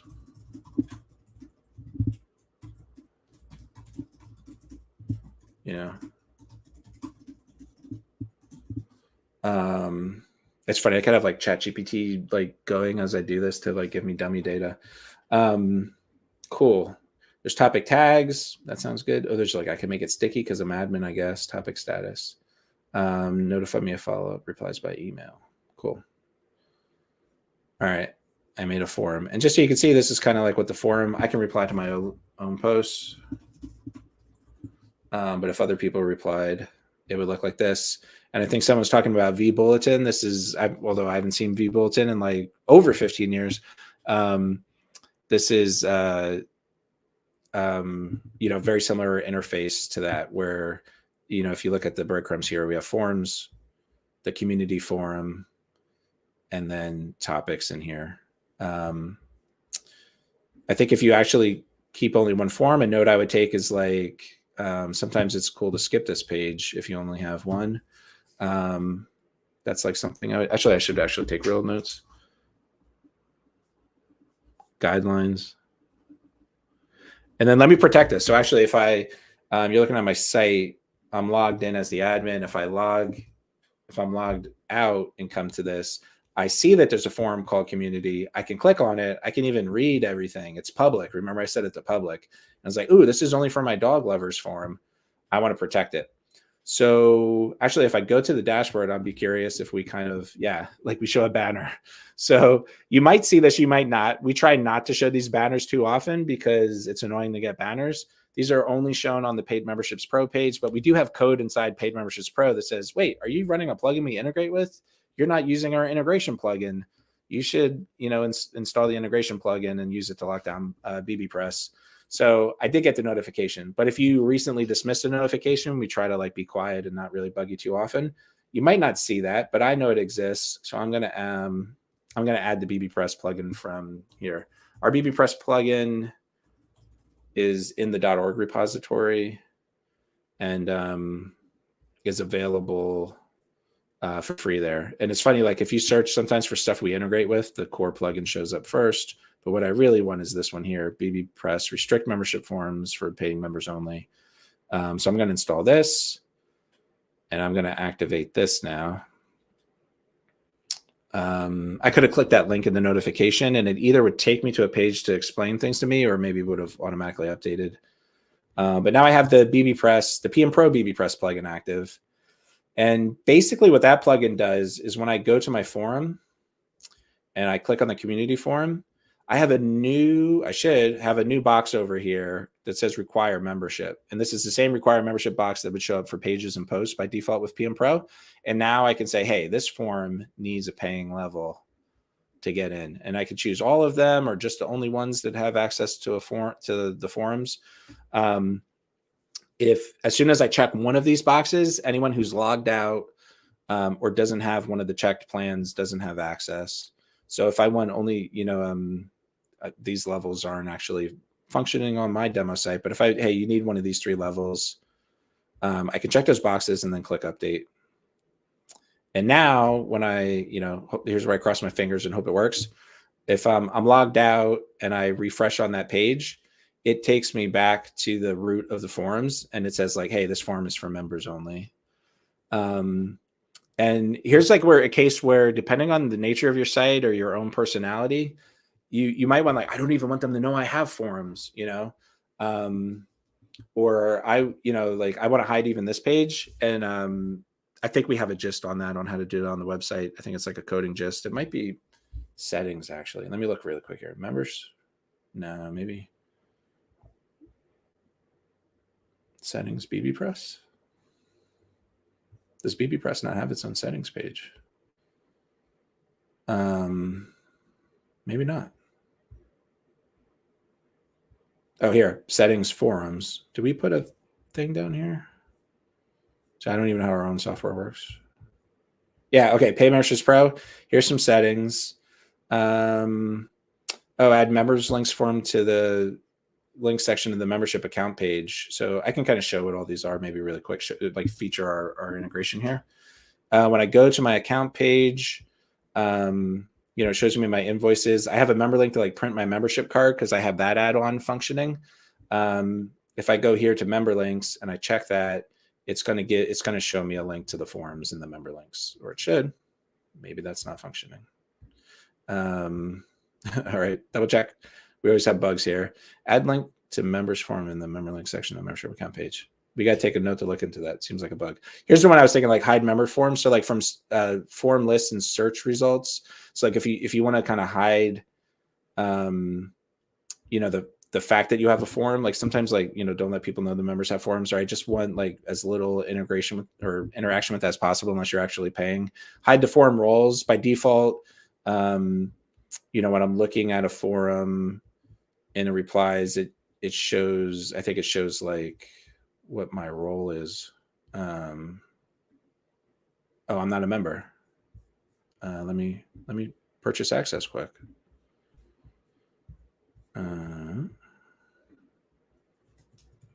I don't have a gateway, so I should just be able to check out. Another thing that I kind of really glanced over, I set up the forum. I don't have it in my menu. Like, depending on your theme, like maybe it's adding everything automatically to the menu, but on my Memberlite and how I have the menu set up, it's not in there. So there's a couple different ways to do that. The one that I like to do is to go to appearance menus. And then bbPress puts this forums section here. And if I click that, I can add to menu. And it should, community. Yeah. And actually, I was confused. This is called community, but it's like, hey, community forums. Like, it feels like this needs a little bit more, you can change the name of it, save the menu. And now, remember, I was nervous on these things. We already have one bug. We have a link to the community forum, so I can get to the forums. I'm paying now. So when I go in, it shows like these roles that bbPress creates, like, PMPro team is the name of my name for the user I'm logged in. I'm a key master. So let me see here. If I want to hide the forum roles in replies, that's good. Show membership levels instead, maybe. Like, it's kind of good. Like, if you have a lot of different levels and you're like, hey man, these people are paying like, for the super duper premium level, like let them show that off in the forums and kind of get clout for that.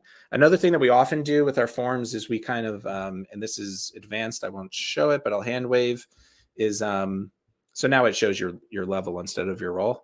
There's CSS for, like, depending on your role and your level for each of the replies, and you can add styles to your site to say, hey, if like someone who's paying me more replies, like highlight their reply, make it bigger, make it more prominent in the style. But that's something I would look into when I was doing like custom styles on a site. Yeah, so this is kind of working. Like, I've blazed through this one. The one thing, like, and so here I would do some research, is like, this is slow. Like, if I sit on this page and someone replies, I'm never going to see it until I refresh the page or write a reply myself. And it kind of, the cadence of the updates is slow. There's also not like a timeline, like if you're, I'm always using Facebook as like, the source of truth for communities, because I think the user interface is really good. There isn't like a timeline of showing me like the most recent interesting things. So It's pretty fun. Oh, Kim wants me to try it. Are there settings on the membership levels?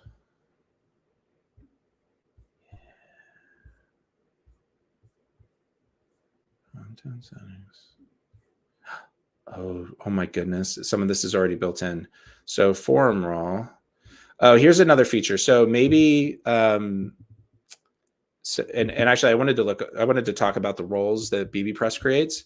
By default, WordPress has a few roles, but the two important ones are like the subscriber. Like every user who signs up for your site by default usually is a subscriber. They have access to view and subscribe to your content.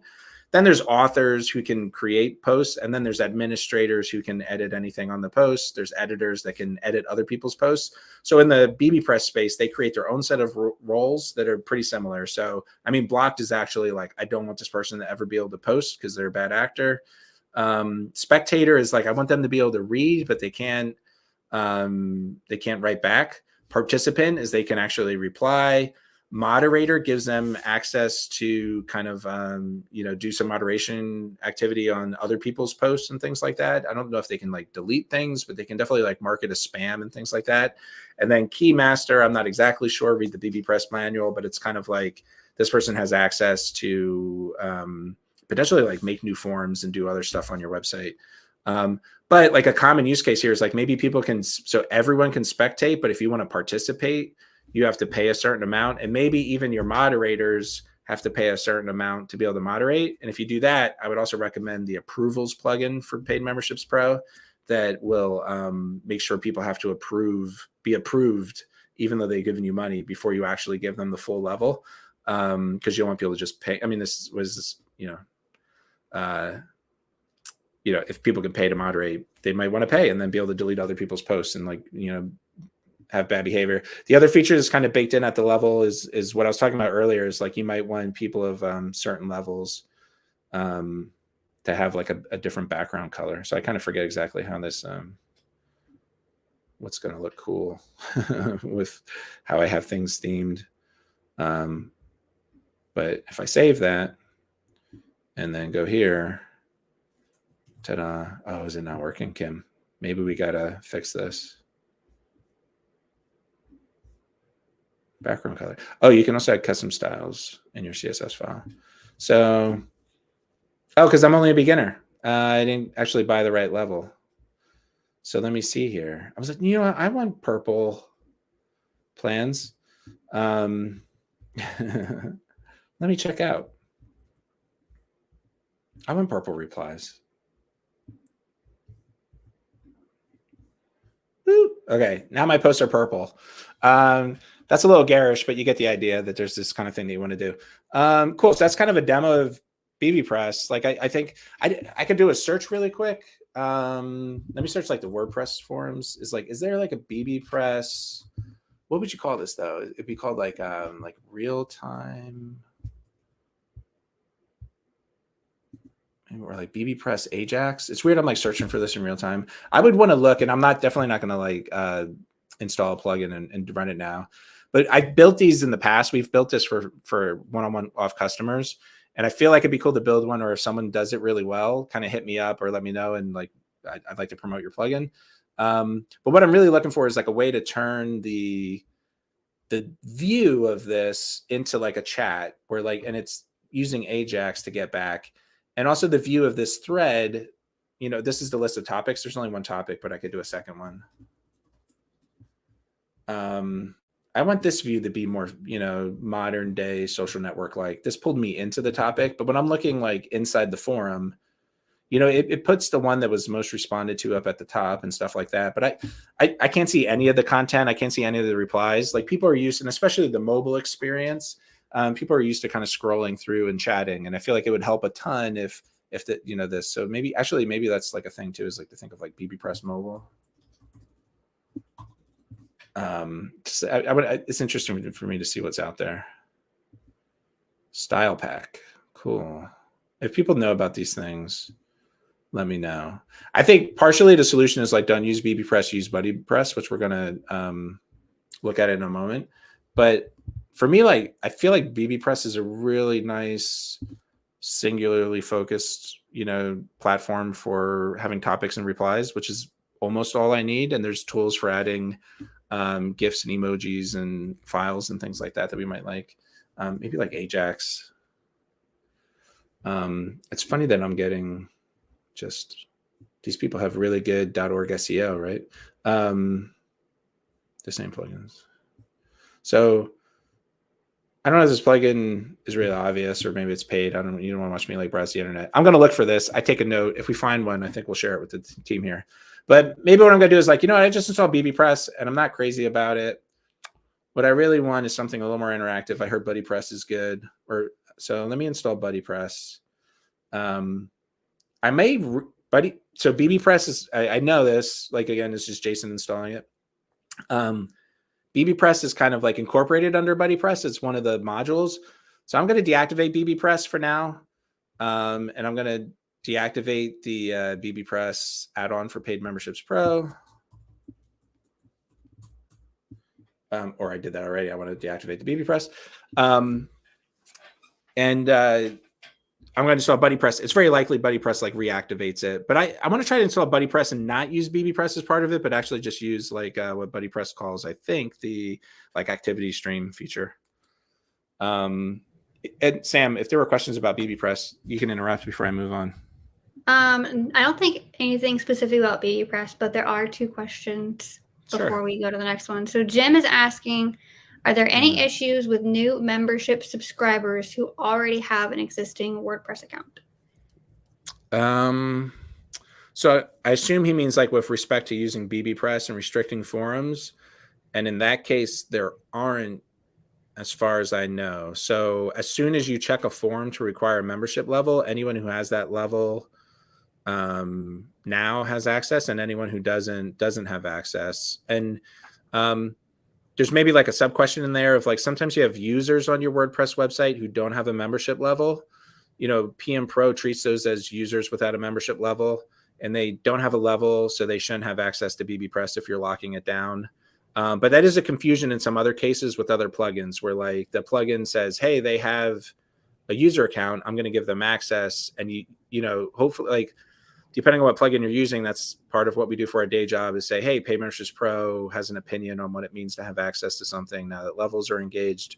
But sometimes it gets a lot out of whack. Like one case, actually, like maybe like a keyword that something might be up is if like the verb that you use is like enroll or subscribe instead of access. So like if you have a LMS plugin where you get enrolled into a course when you have a membership level, sometimes like I activate Paid Memberships Pro and I lock that course down for that level, it doesn't automatically enroll everyone. It's hard for us to do that because if you have 100,000 users on your site, it would have to like enroll people. Like enrolling it's often like technically more involved.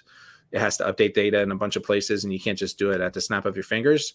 So you have to sometimes, and hopefully we catch this with different LMSs that we integrate with, and we give you warnings and tools to get around that and how to do it. Another case of like email marketing systems. So if you're integrating with like a MailChimp or an ActiveCampaign, when you change your settings and say, hey, everyone who has this level should be in this list, anyone who checks out or changes into that level gets added to that list through the APIs, but we can't run through every user and kind of kick off the API to move them in.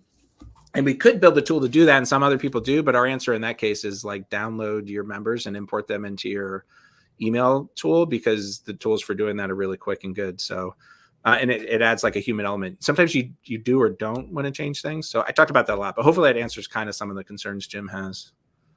What was the other one there? Yeah, Greg is asking if someone wanted to move their 1,000 forum posts over, is there a way to upload to a database via PHP MySQL?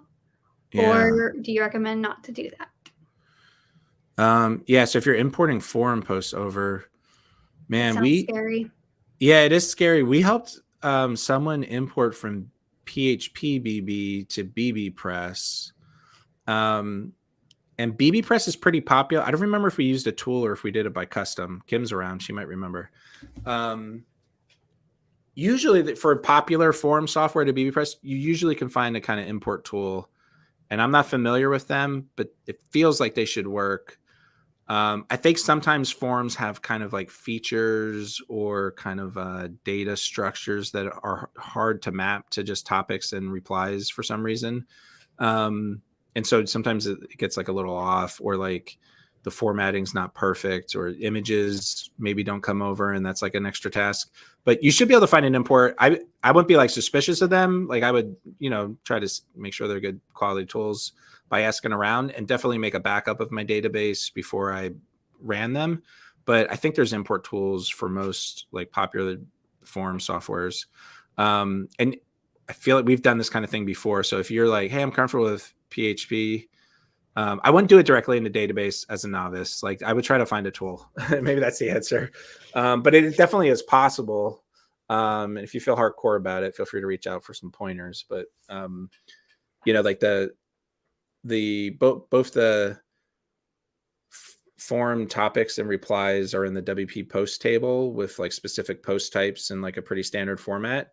So you could imagine like a tool that, like, if you export it to some format, a tool that just kind of converts that to MySQL queries and imports them correctly. Probably try to find a tool. Sorry. Yeah. And then one more question, and I can answer this question. Do you have to install bbPress plugin and the PMPro BBS plugin? Yes, if you want the two to talk to each other, because it's an integration. Our bbPress plugin integrates with bbPress, the Singularity plugin. That way you can restrict your memberships, or restrict it by membership. We lost my desktop again because my... Oh, we did lose your desktop. Screensaver went on. How do I turn my screensaver on? It's really weird. But yes, you need both. Lock screen. Oh, here we go. Screensaver starts when inactive for longer than that. Okay, cool. I got to present again. Yep. So right now, yep, it's two different plugins.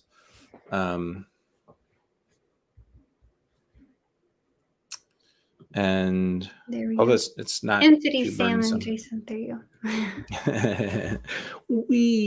Okay.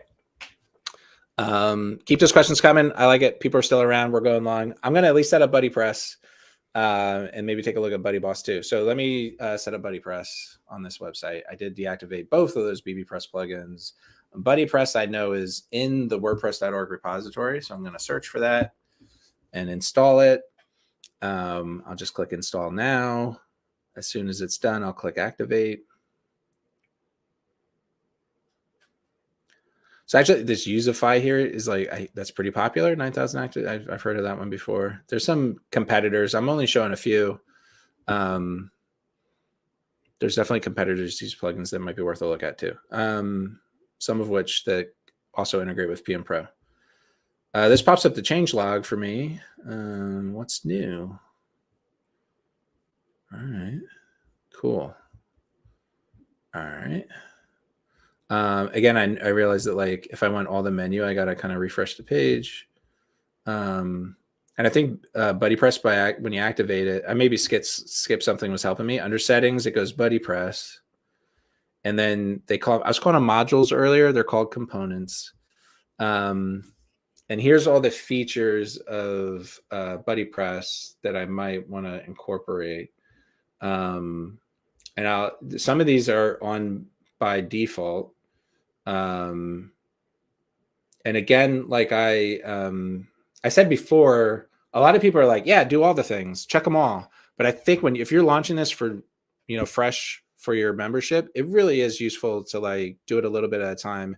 And definitely like all this stuff has to be styled and integrate potentially with your themes and things. So you want to, on a staging site or something, kind of like set it up and make sure it works. But in terms of like pushing stuff on your members and the users of your website, keep it simple. But this is what BuddyPress installs with by default. Extended profiles. This is pretty cool. Some of this functionality overlaps with Paid Memberships Pro. So it's not a bad idea to disable that. If you're using Paid Memberships Pro, we have a setting called user fields, and we do have front end profiles. So you can use user fields if you want. There is code in our integration plugin with BuddyPress that tries to synchronize these fields. If you create extended profile fields and PMPro user fields, they stay in sync. But every once in a while, if you have tricky fields, it gets like a little weird, and it just is why manage it in 2 places. So I think I'm actually going to disable this one for now, because I just want my people to talk. I don't mind. I don't want the profile settings. Account settings, modify their account and notification settings directly from within their profiles. This is like an interesting thing of like, I was taking notes. Yeah, so it's like account settings, BuddyPress. This is another spot where paid memberships pro and BuddyPress overlap. And this is what I was talking about, where like I didn't have this issue with bbPress whatsoever. Like, hey, it adds this functionality that I don't already have on my paid memberships pro site. When you install BuddyPress, it installs a few features that we already have on our site, and you may or may not, maybe don't want them. But this one, I'm worried if I uncheck it, I'm not going to be able to change my notification settings, which maybe are important. I don't remember exactly what those are. But what I might want to do is, like, I don't want to have 2 account pages. I'm pretty certain there's a blog post on the paid memberships pro site about like merging the BuddyPress and the PMPro account pages together and like choosing one or the other, and kind of moving the content from one to the other. But I'm going to deactivate this for now. I'm going to deactivate notifications too. Although maybe that's a functionality I said. I was like, hey, I want like people to be able to chat with each other, and I want like it to look good on mobile and work out on mobile. And I focused a lot on how there's mobile notifications. I don't know if these BuddyPress notifications are kind of like mobile native, but maybe I'll leave them on and just see how it works, even though I don't have account settings. Private messaging is another feature that I'm going to skip over today, but I think it's really interesting to have if you're using BuddyPress. Let your members talk to each other. It comes up. They want to like have sidebar conversations. It feels a little bit to me like a potential was it like opening for like liability or just drama or issues, because technically those private messages, I believe, are stored plain text in the database and admins can view them. I could be wrong. Maybe BuddyPress has some kind of security on them, but it feels like if people think they're talking in private, I don't know. Why am I worried about people talking in private? But but it does add like this new thing that you maybe got to worry about. The other thing, actually, like, not to just like the drama aspect of it, on our team Slack, I often am, people DM each other. That's fine. And I'm often encouraging the team to consider, hey, that conversation you had by DM, could it have been done in public? Because then everyone gets to see it. Everyone benefits from the learning. Other people can chime in. This isn't a giant social network, or it shouldn't be, where like, random people are getting involved and being angry at each other. You have guidelines. You have a group of like-minded people. The more of that conversation that's in like the public channels, the better. So anyway, I would consider like launching without private messaging, and then when everyone demands it, releasing it, and then being like their savior, like, thank you so much for giving private messages. It's awesome. And then you'd be like, hey, like, try not to abuse it, because we want to like see all your good conversations. I'm doing a lot of like weird theoretical storytelling. So that's what I'm thinking. There's also user groups. So I don't think I need those. Those kind of overlap with membership levels, right? And I think maybe like the groups are related to forums. So like groups can have forums, and that's how like BuddyPress installs bbPress. Site tracking, I don't need to record activity. Although, yeah, that sounds, I think like the activity stream is the chat, but it's like, hey, do you want to put new posts and comments into the activity stream? That's a feature I think I would look at later. Cool. And so that's another thing, is like you have members, quote unquote, and we do a lot of work, and I'm going to install the add-on we have for BuddyPress to make this as kind of simple as possible. But it does get a little confusing. This word members now comes up in a couple of spaces. So anyway, this is Jason Coleman thinking about if I wanted to use a community site on BuddyPress for myself on my own websites. When I install it, I might deactivate the account settings and the profiles. Maybe we'll come back and turn those on later, because I don't want to overlap with those features in Paid Memberships Pro. I'm going to go with activity streams. I'm hesitant about notifications, but I'm going to leave it checked, and I'm going to click Save Settings. Let me see. There's other options here, and I guess for completeness, I'll kind of browse through them really quick. Like the toolbar. So yeah, like I don't know if you notice like WordPress adds a toolbar, BuddyPress like makes it super, like adds like extra stuff, you know. There is a feature for paid memberships pro to hide the toolbar from everyone but admins, and we typically recommend that we enable that. So that's another thing you want to look into. If you're using PMPro and you're hiding the toolbar from subscribers, they can't benefit from like the super BuddyPress toolbar. It's maybe useful, maybe not. I think for notifications it is, but you know, I might just disable the toolbar to anyway, like I think actually it'd be interesting to see how these features overlap with each other, because Paid Memberships Pro is now trying to hide the toolbar anyway, and then BuddyPress is trying to show the toolbar. And this already is like a good I bet the team handled it like on either side. We kind of, these issues come up and then we figure it out. But this is like the kind of things that plugin integration issues that come up where there's not actually a solution. Like if you check a box that says show the toolbar on one screen and you check a box on the other screen that says hide the toolbar, both those plugins are going to try to like obey you. And it's kind of like, you know, who wins, who does it more aggressively, what, you know, is one method over the other. Or maybe like we talk behind the scenes and kind of like, hey, let's get our settings to sync, but that's not really possible either.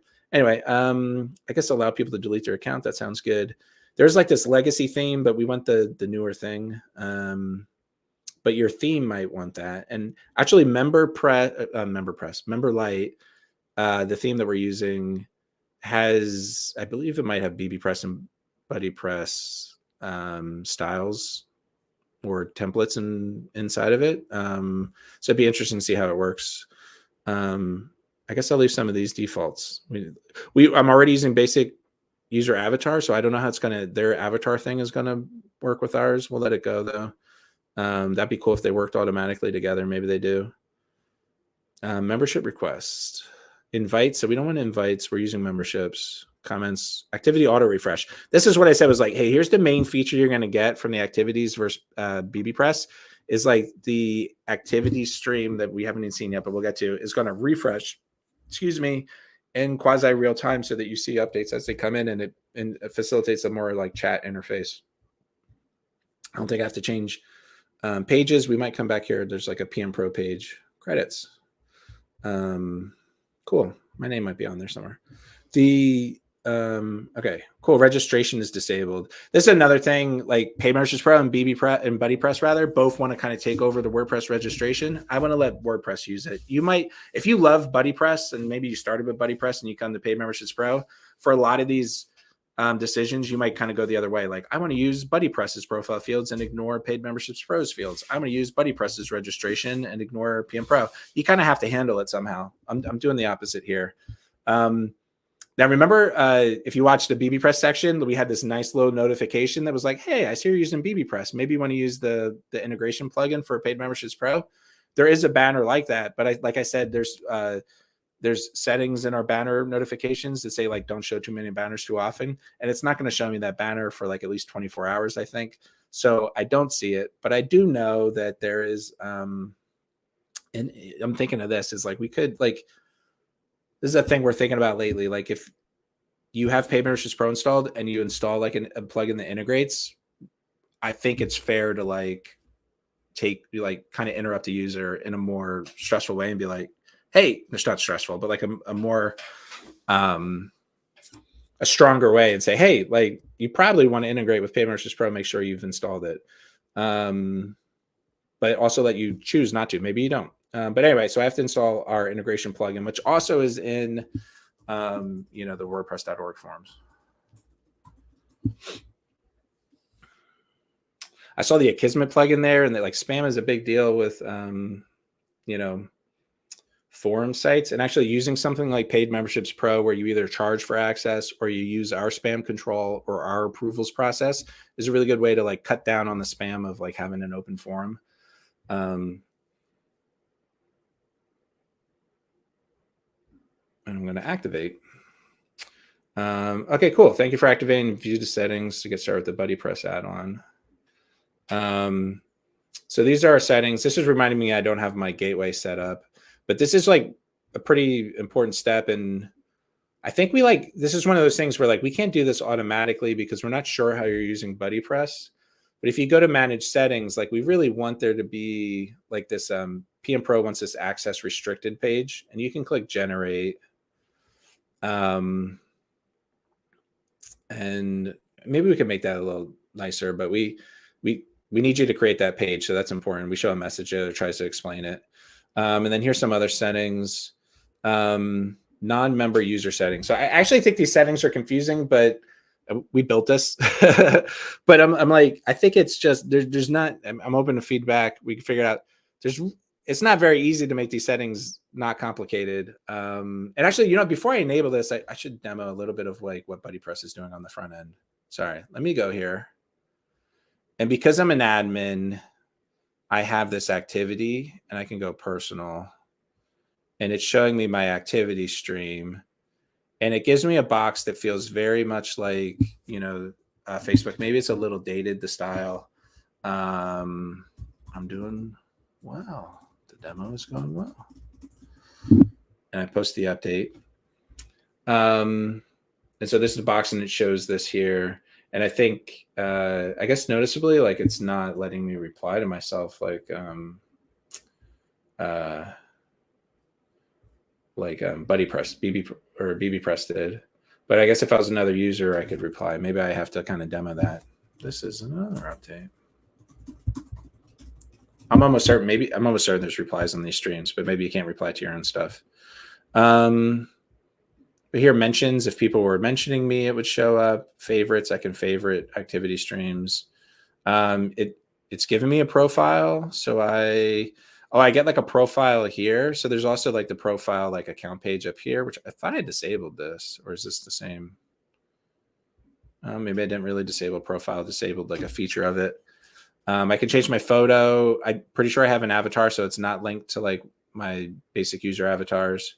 So we take notes just for typical PMPro users and the plugins that they're using, some of the things that you still have to kind of figure out. And then it's weird, there's a membership tab. So, and what's cool is I guess we put the PMPro Pro in there. Maybe this, I think this might be here because the PMPro integration squeezes this membership tab in there. I know if there's groups, and you're a member of a group is a term that BuddyPress also uses. But let me see here. But I kind of have access to my activity stream. This is kind of what it looks like. Now, what I want to do is actually, let me see what this looks like from a logged out user. Can other people see my stream? No, it's restricted.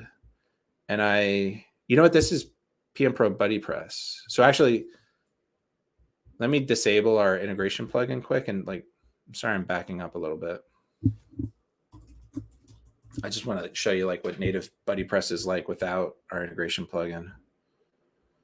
I think this is probably public. Oh no, I'm on this page. Hold on. I don't know if you saw my URL.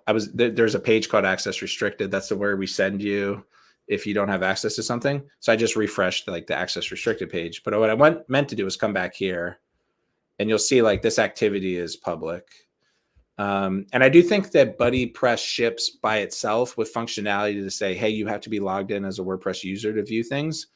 But again, similar to how we did bbPress, it's hey, keep BuddyPress settings public and open and let Paid Memberships Pro handle it through our integration add-on.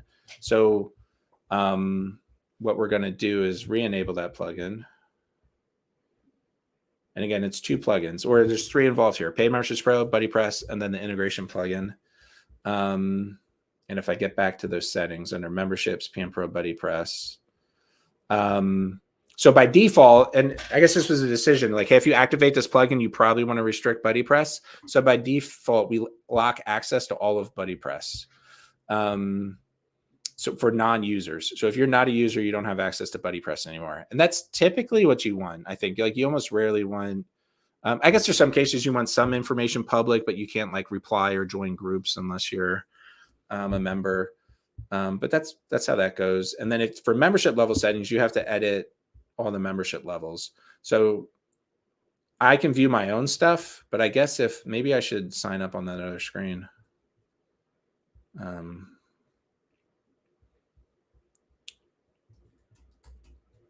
Why can't I get to the, here it is. Okay. So if I want to sign up, you know, I don't know.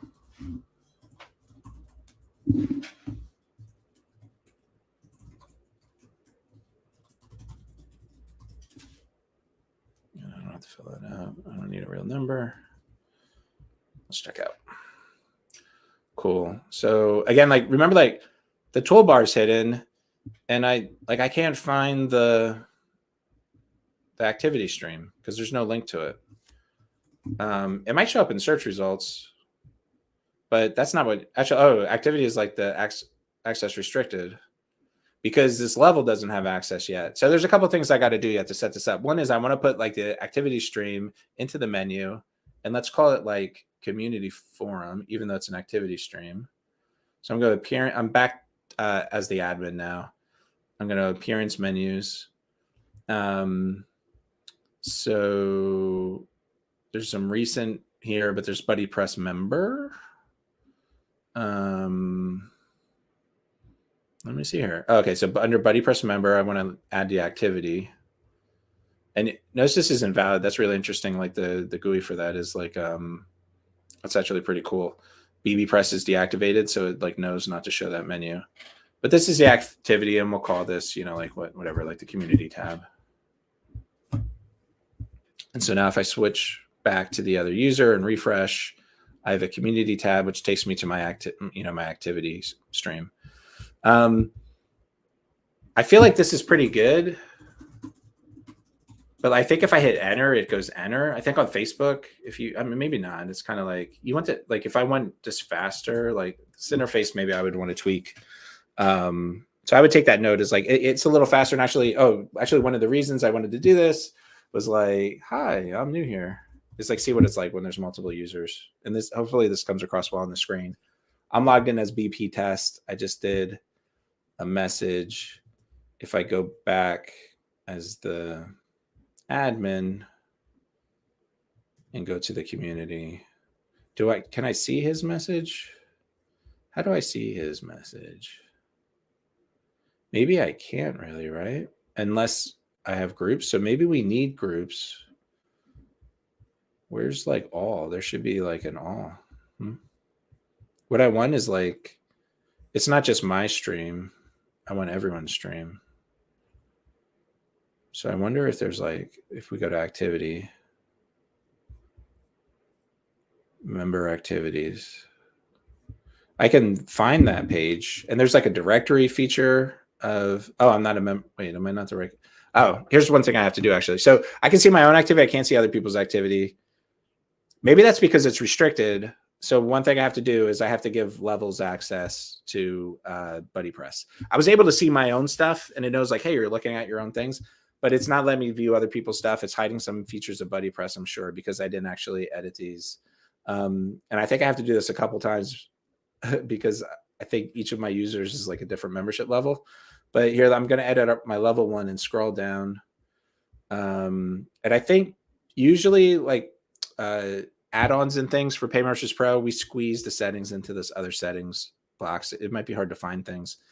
But here's BuddyPress restrictions. So you got, it's phrased like unlock BuddyPress. Like, no, this level doesn't have access. And you can give it access to all of BuddyPress or just specific features. If you say specific features, you can like which, groups, joining groups, group creation, public or private messages, friend requests, member directory. So you can kind of like get detailed, like which level has access to what. And that's useful if you want, similar to bbPress, like when I was talking about roles, like have some people view forms, but then give access to other people to moderate. So you can like, hey, some people can join groups, but some people can build groups. And like they're 2 different membership levels at 2 different price points. For now, I'm going to give all my members access to all of BuddyPress. If you're using the member type functionality, there's some settings that would go there. So my beginning level has access to all of BuddyPress. I want my other level to have access to all of BuddyPress. And let's see how that changes the experience when I go to community. I still don't see his info.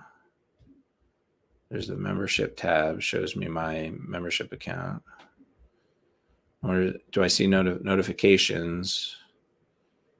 I don't have any. But if I navigate directly to his profile, I can see his activity. But as far as I know, like maybe I need like the directory.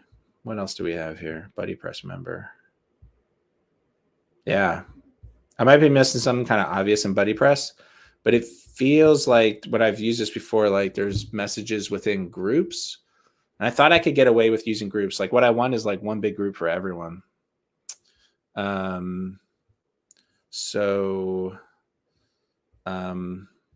Yeah, maybe I'll really quick add a group and see what that looks like. But I'm almost wishing I didn't have to. But let me go to now settings, BuddyPress. And I wonder if this actually fixes my problem. So user groups, save. And now if let me go here as an admin, activity, personal. What was the other options there? Activity, groups. So now there's groups activity. So here's personal activity. This is me, my wall that people can write on. I think it's funny too. Like remember Facebook? I think they called it like the wall. We're like going back in time. Like Facebook used to work this way. Like if I didn't navigate to Jason's Facebook page, I couldn't like kind of talk to him. His MySpace page. Later, I guess when he introduced the stream, or I don't know what they call it. Like it became like real like modern day social networks. And then like mentions is like when I mention favorites, if I favorited activity, and I guess here's the groups. I think if I go here, it's like there's no group found.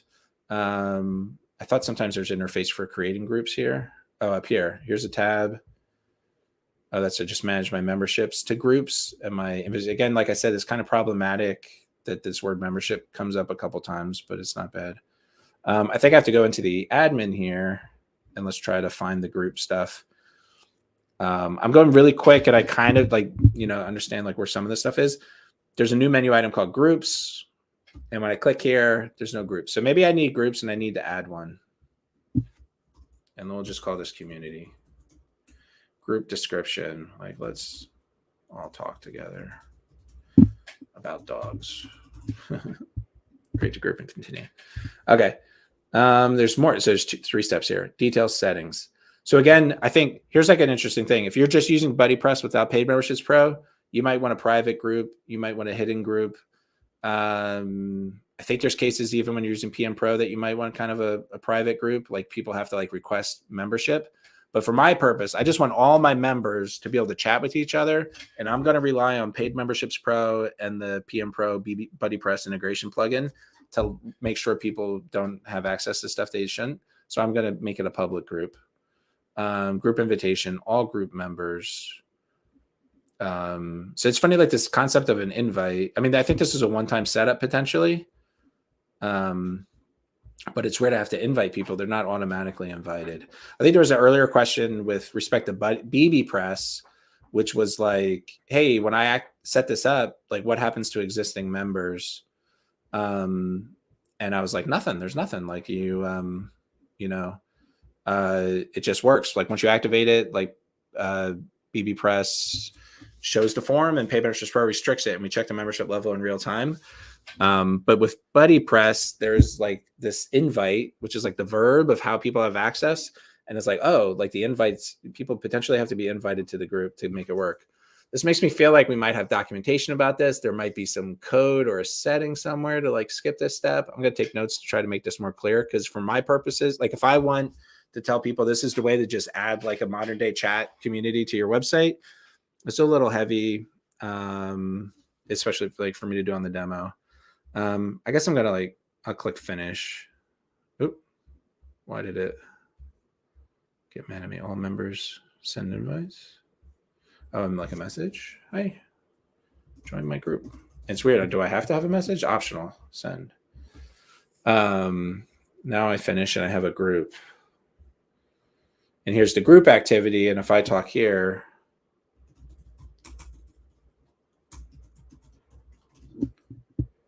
hopefully my other user, I'm the admin PMPro team. Let me see if this guy can join the group. Group. if I click groups up. So there's no group messages, but I'm group up here. Oh, it's like I have to go to invitations maybe. Maybe I didn't get it. Oh, I was invited to this group and I have to accept it. So there's just like, there's probably custom code, maybe a plugin or something that's like create like a super group that everyone's automatically invited to and then you never even have to worry about it. That's something that I would try to figure out for, BuddyPress. This, like, unless you have a lot of groups and things, I feel like this I would want to hide this functionality for my site. Group message, I created it. Let me like refresh. If I go to activity for my group, here's all the activity and all the groups I'm in. And can I reply? No. Hold on, can I post? Why can't I post? Oh, visit group, community group, group message. I joined, hold on, hello. I'm like learning how to use BuddyPress in real time. Oh, load to newest. And I think there's like an auto reset would load those. It's kind of showing. It's weird there's replies. I wonder if that's like a setting. I'm gonna look really quick. So I also saw a question. Someone asked like, can you give a reason for choosing bbPress over BuddyPress? There's a couple I can think of. There's one I just mentioned earlier where, the group functionality is kind of an extra layer of complexity that you might want to avoid. And people seem by default to have to be invited to and from groups. And I do know that like in the PMPro integration, part of being accepted, like when I chose that all BuddyPress is available option, actually, I should go back to those settings. I think there's specific group settings for per level to like automatically be invited to a level, but it doesn't happen retroactively across all your users automatically. You like, there's a lot of stuff you have to finagle. So kind of avoiding that is potentially like, hey, if I just want people to be able to talk to each other and I don't need some of the other features, maybe bbPress is better. And like I said earlier, it really is just like a less complicated plugin. It focuses on the communication. And I think I'm going to want to explore like over the coming weeks and months, ways to improve bbPress, like visually and functionality wise, to get the communication going faster. And maybe you don't need all the stuff in BuddyPress. Or maybe vice versa, some of this complexity of setup, maybe we can streamline the setup so that you can use the functions of BuddyPress, more easily. I was going to look for both like group settings. So if I go groups, maybe I just need to refresh groups. There's kind of groups here. Maybe if I edit, are there settings? So now I have new settings. Remember I made this on the front end. And this is a public group. Who can invite? Add new members. You can add members from here. You can manage the members from here. It's kind of weird. Like if you just want everyone in the group, there's probably a way to do it. Yeah, settings, and I'll go bbPress settings. Let me look here. Options. Group settings. So because I activated the group module, when I come back to options, I have a new section of options here for groups. Enable group creation for all users. I don't want that. Or customizable avatars. No. Cover images for groups. I mean, yeah, okay. Maybe we can like change the view. Allow activity stream commenting on posts and comments. I'm going to set that. Like, I guess on a post or in the comments for post, should it go to the activity stream? I think yes. What I'm looking for is like how to reply to activity. And I don't know. I thought there was replies built in. That's kind of like another, I mean, maybe that's like a add-on or something, or like a feature that I'm missing here really quick in my quick demo.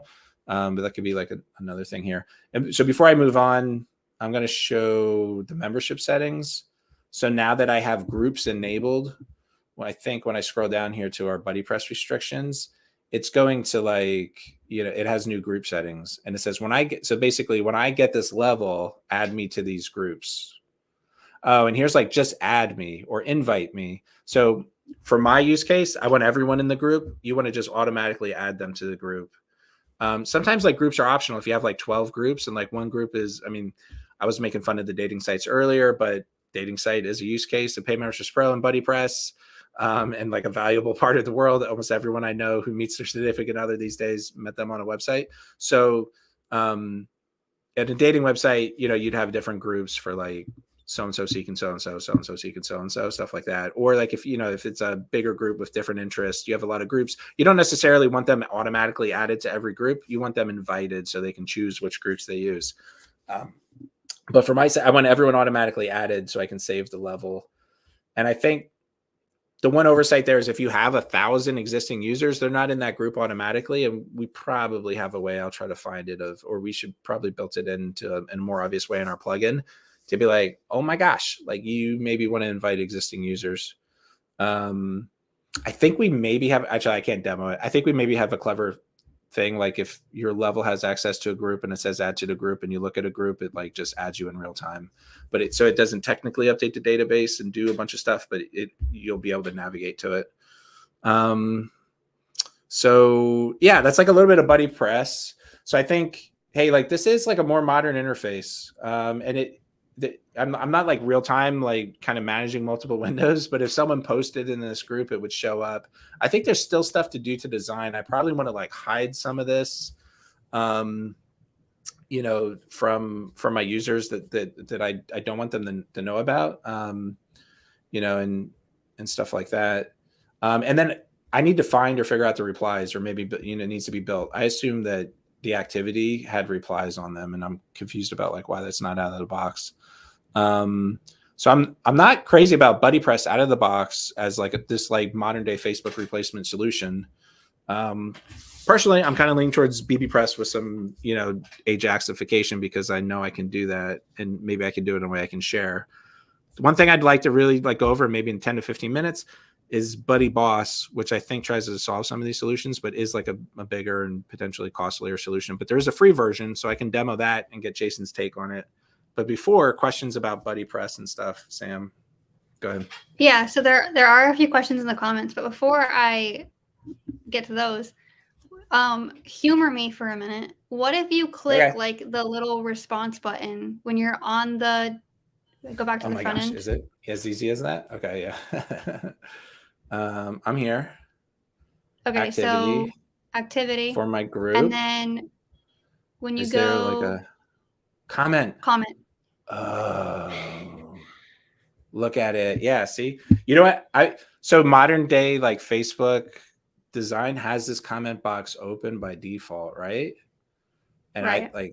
That's something you could probably program. I would try to do that. It's not open all the way now. Like on mobile, it's not open all the way, but like it does say like tap here for a comment or it's whatever. Like yes, there you go.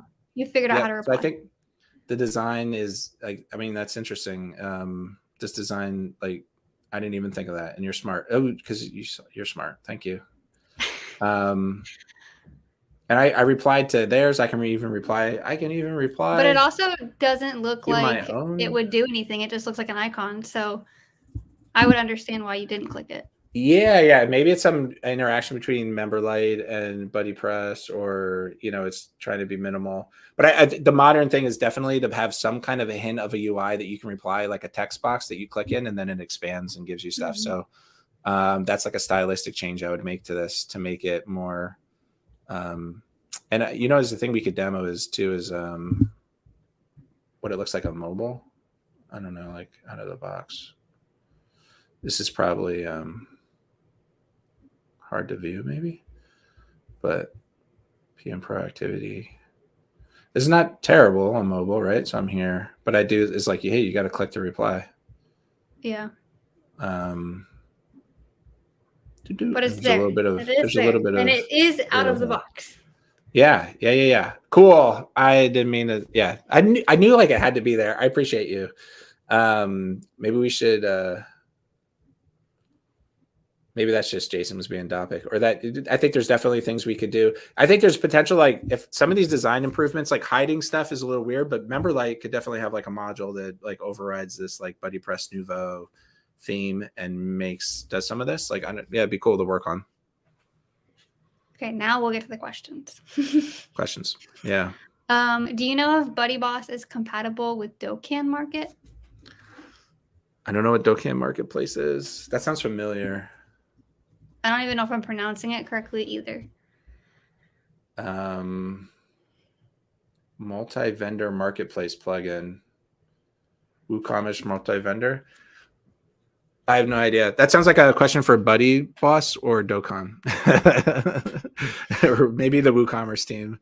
Multi-vendor marketplace, and I don't even know what that would mean, like to have the marketplace integrate with BuddyBoss. So I think you need to go to one of those plugins and ask a more specific question. And then the other question that King Comeback TV also had was, what's the difference between BuddyPress and BuddyBoss? Right. And yeah.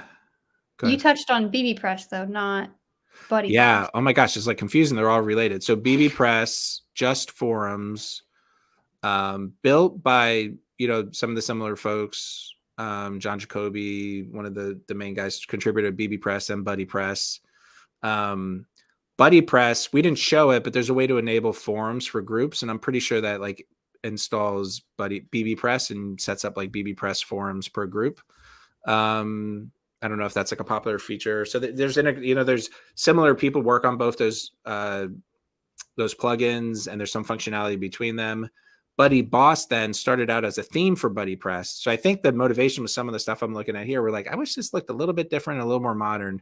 And BuddyBoss made like a really modern theme, both for like the and maybe this is a good segue. We'll demonstrate it.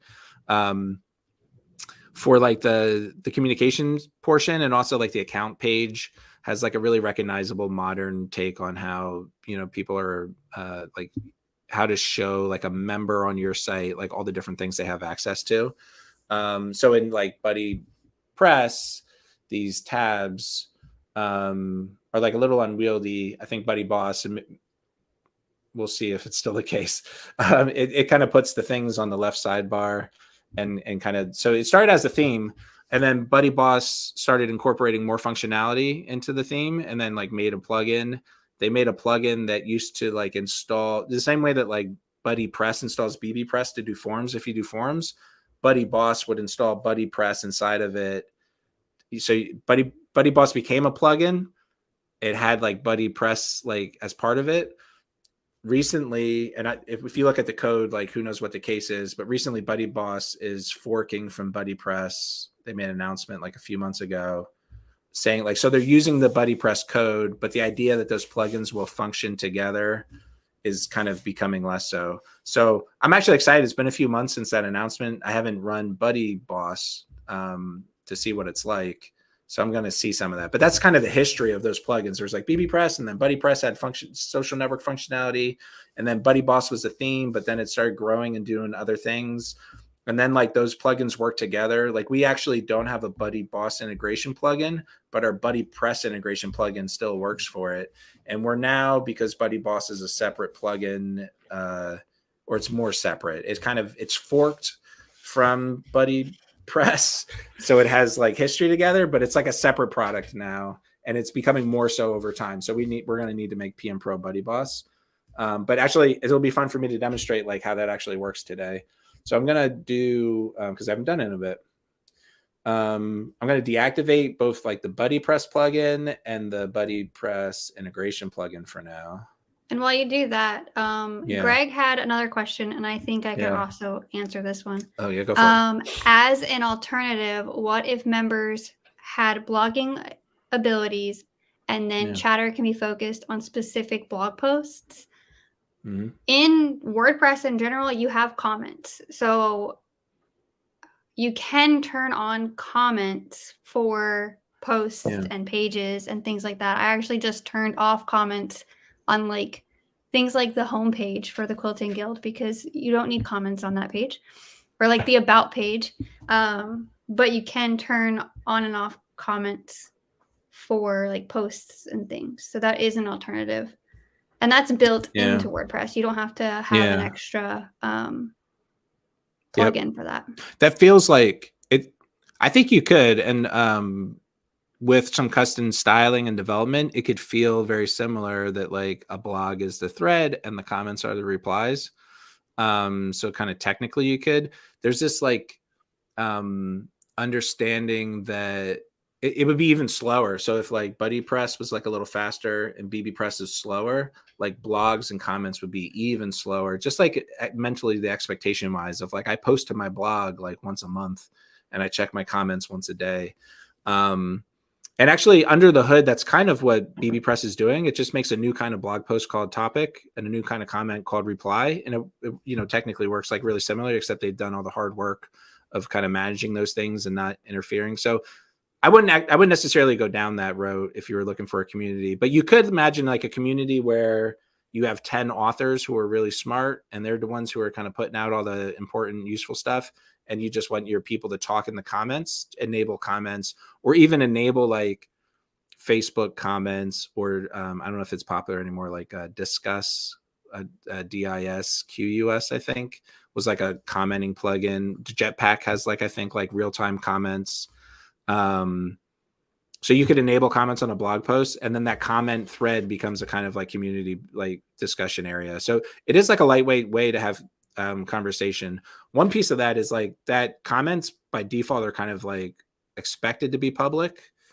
If the blog for PayMasters Pro, if the blog post was restricted, it also restricts the comments. Usually like your theme might try to do something weird. Here's what Greg is trying to do. So a member may post a case and request feedback. Yeah. But I guess they could link to the blog post in the group feedback forum. Yeah. I feel like I would lean towards bbPress potentially for that. Because you don't have to make them a quote unquote author on your website. Like writing a blog post feels like they're going to be exposed to more stuff, and you're going to have to hide stuff from users. Like I don't want them to like worry about the Yoast SEO of their case. Like it feels like using a dedicated plugin for this versus like building something on top of blog post makes sense. But it's good to know your case, because Greg, I appreciate you watching this whole thing and being around. We'll keep you in mind. Now, 2.5+ hours of it. We're still going. Thanks for hanging out, Sam. Okay.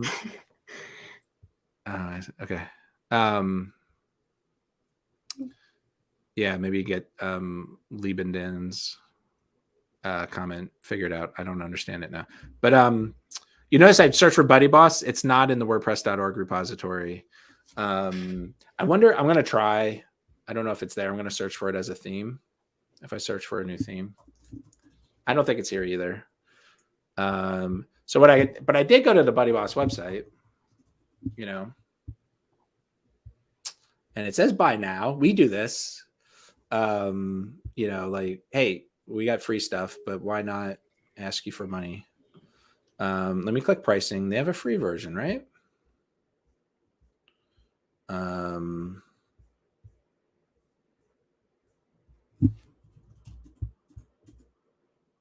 Risk free. All right. So I went to their website. I'm not looking for free. Let me search. I was going to do. I actually searched Google for free and got it. And I hope I wasn't on some like scammy site. It could be this is a paid plugin. And I'm pretty sure I have access to this because we work together and we have like an account to be able to buy. Free platform.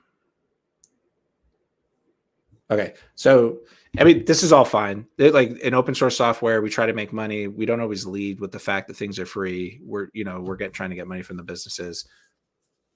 I know that BuddyBoss is a awesome product and worth the money, but it took me a little bit. In the footer, I found they're free, and I'm curious what their free offering is, and maybe later we can review like the paid offering. But now the platform, the design exactly community one, is free. I'm gonna click download now. Cool. I can actually skip this to get out of their marketing. No thanks. I just want the platform. That's good. And I got to download.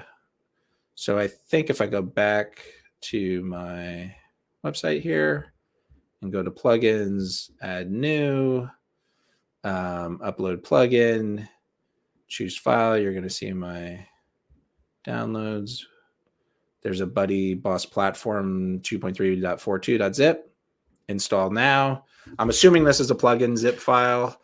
So I'm installing it from the plugins page. And let's see what we get. This is fun for me. So this is a default WordPress screen. Hey, I uploaded the plugin. Do you want to activate it? Cool. This is good. And then BuddyBoss takes over the screen like, hey, welcome. Consider the BuddyBoss theme, some resources to get started. I'm not going to read their documentation because I'm just trying to do it myself. That's kind of part of the fun for this video. So I'll close this. And I noticed I got a BuddyBoss icon here. And I still have settings BuddyPress, but I think I disabled that plugin before we started, right? Do you remember that? Release notes, BuddyBoss platform 2.3 changes. So it's weird when I came back to plugins, it just opened this, maybe some kind of setting. So I'm almost certain that I deactivated the BuddyBoss, or the BuddyPress rather. I mean, the terms are hard. I'm almost certain I deactivated the BuddyPress plugin. But it still seems like that even though BuddyBoss is choosing to eventually fork from BuddyPress, what it actually does is install BuddyPress as a dependent, and if a dependency. And so actually, yeah, weird. So and we could look, actually, I'll show you the code. Let me open my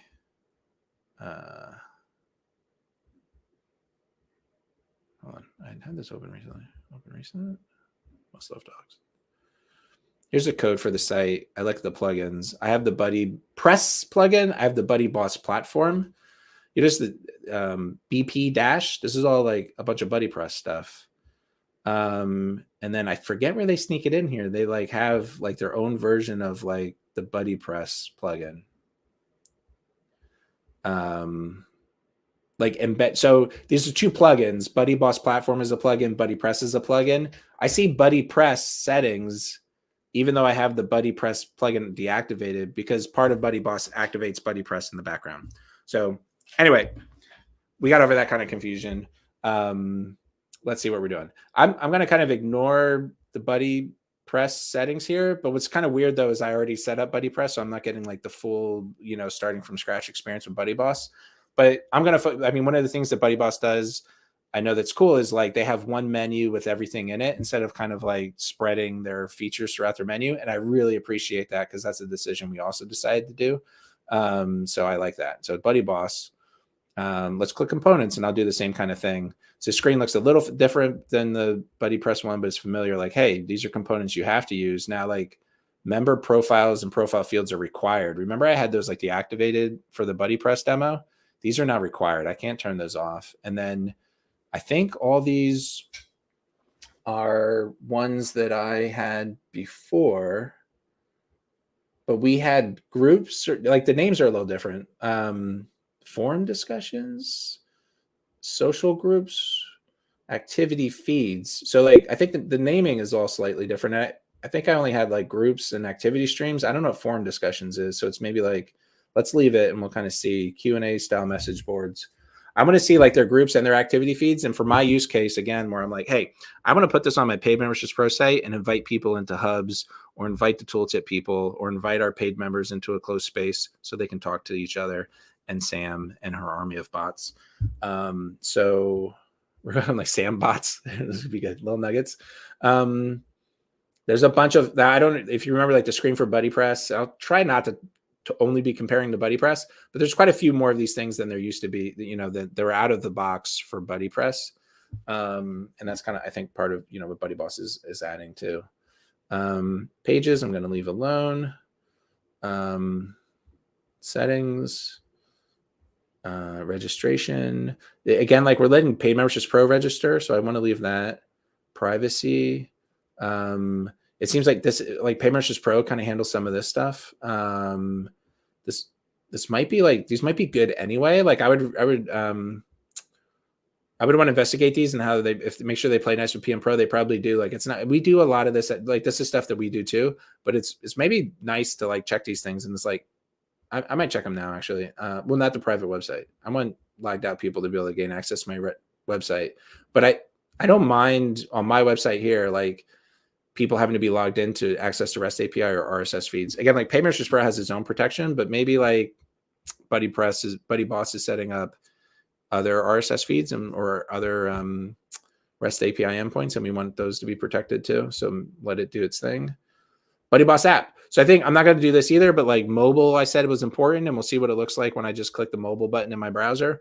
But I know BuddyBoss has an app, so it installs as like a native iPhone app, probably Android.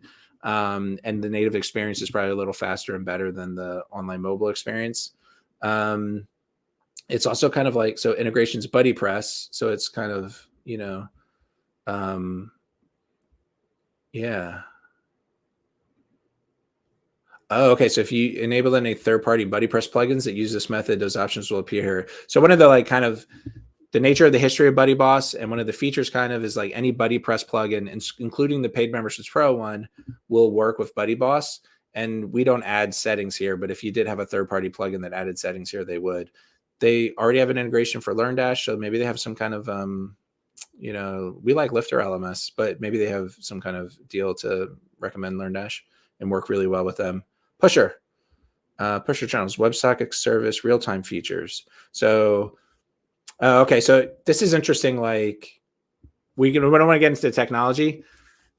I want that like real-time live, you know, kind of feel to my chat. To be able to do that on like any random shared host that like a WordPress site is on is probably hard.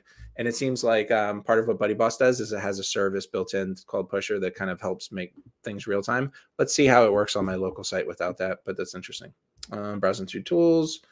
They have like an import tool, other stuff, help and credits. Okay, so let me see my groups. Are my groups, I still have my community group and I have forums. I have a community forum. Oh, it probably detected I was using bbPress. I had bbPress set up, and so it activated like a bbPress module.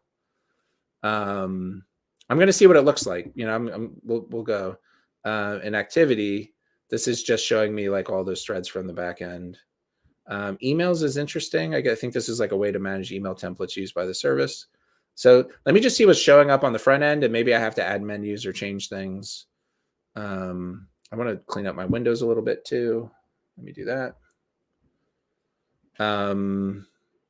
It added back, because BuddyPress and bbPress are both active. It added back my forums links. Let me see. It's adding timeline. That's what Facebook called their new stream, the timeline. It wasn't the Facebook wall. It's the Facebook timeline. So I think that's like the interface that I'm looking for. So let me see what that is first, and we'll see some of the other stuff. This is a little bigger. This looks different. Oh, I clicked and it like went big. You still have to click to expand the reply, but at least it says reply. But that is it that one? Oh, you have to click comment. So this interface is still very similar to BuddyPress for now. There might be themes that do things. This like pop-up is kind of interesting. So this is what I'm looking for. I mean, BuddyPress kind of did this too, where like for when you first post, it's like this interface kind of like looks like something I can type into, but then it kind of takes over the screen. It's giving me options on posting. Man, it's funny. Like I would really just put that comment down. I'm going to get caught up on it. So this is the same timeline. So I said, it's just called timeline. It's like the activity stream, I think, but what if I go to my profile? So this is my basic profile and then my timeline. So like, it seems like BuddyBoss is introducing the concept of a timeline. This interface is maybe, I would give it like slightly better than the BuddyPress one. And I'll just type to see what happens. This is cool. I mean, maybe I didn't notice this one before, but it's like there's kind of formatting options maybe, and like mentioning stuff. It's pretty neat. Post, and then you can like. I feel like there's favorite. It's called like. So, you know, this is like, and I mentioned the Facebook interface, but again, it's really like the social network interface. I mean, there's been like some improvement, but, and also like, I don't know if I'm getting, you know what I'm using. Oh, you know, here's the thing actually. So I'm reviewing this UI. I'm using the Memberlite theme. I wonder if I somehow get like the BuddyBoss theme, it would look totally different probably. And I wonder if it like recommends it to me here. I think actually if you watch their videos, you'll be like, hey, this looks pretty cool, but it doesn't look as cool as if you paid for our theme. And it's probably part of the BuddyBoss model. And it's cool to see it out of the box. I suspect that a lot of this kind of UI stuff that I'm looking for maybe would be a little bit improved. But already, like, there's only one of these tabs instead of two. I have a little bit of a design thing going on here. I still have this concept of groups that I'm not sure I need. Let me see if I go to groups, my groups. So I wonder if I go into the BuddyBoss components and I say, hey, I don't need forum discussions. So I don't need groups. What does the feed look like? Is there like an everything stream? I don't think so. I think if I go here, also like, oh, these links are showing up still. So it's my profile. Go ahead. We do have one question, but also Tom says the BuddyBoss theme makes a huge difference. Yeah. I'm already like, as I'm browsing, I was like, oh yeah. This is not BuddyBoss I'm used to. It'd be really cool if we could borrow stuff from the BuddyBoss theme and just kind of do some nice things in Memberlite. But I know there's also a bunch of functionality and like good stuff they pay for. Yeah.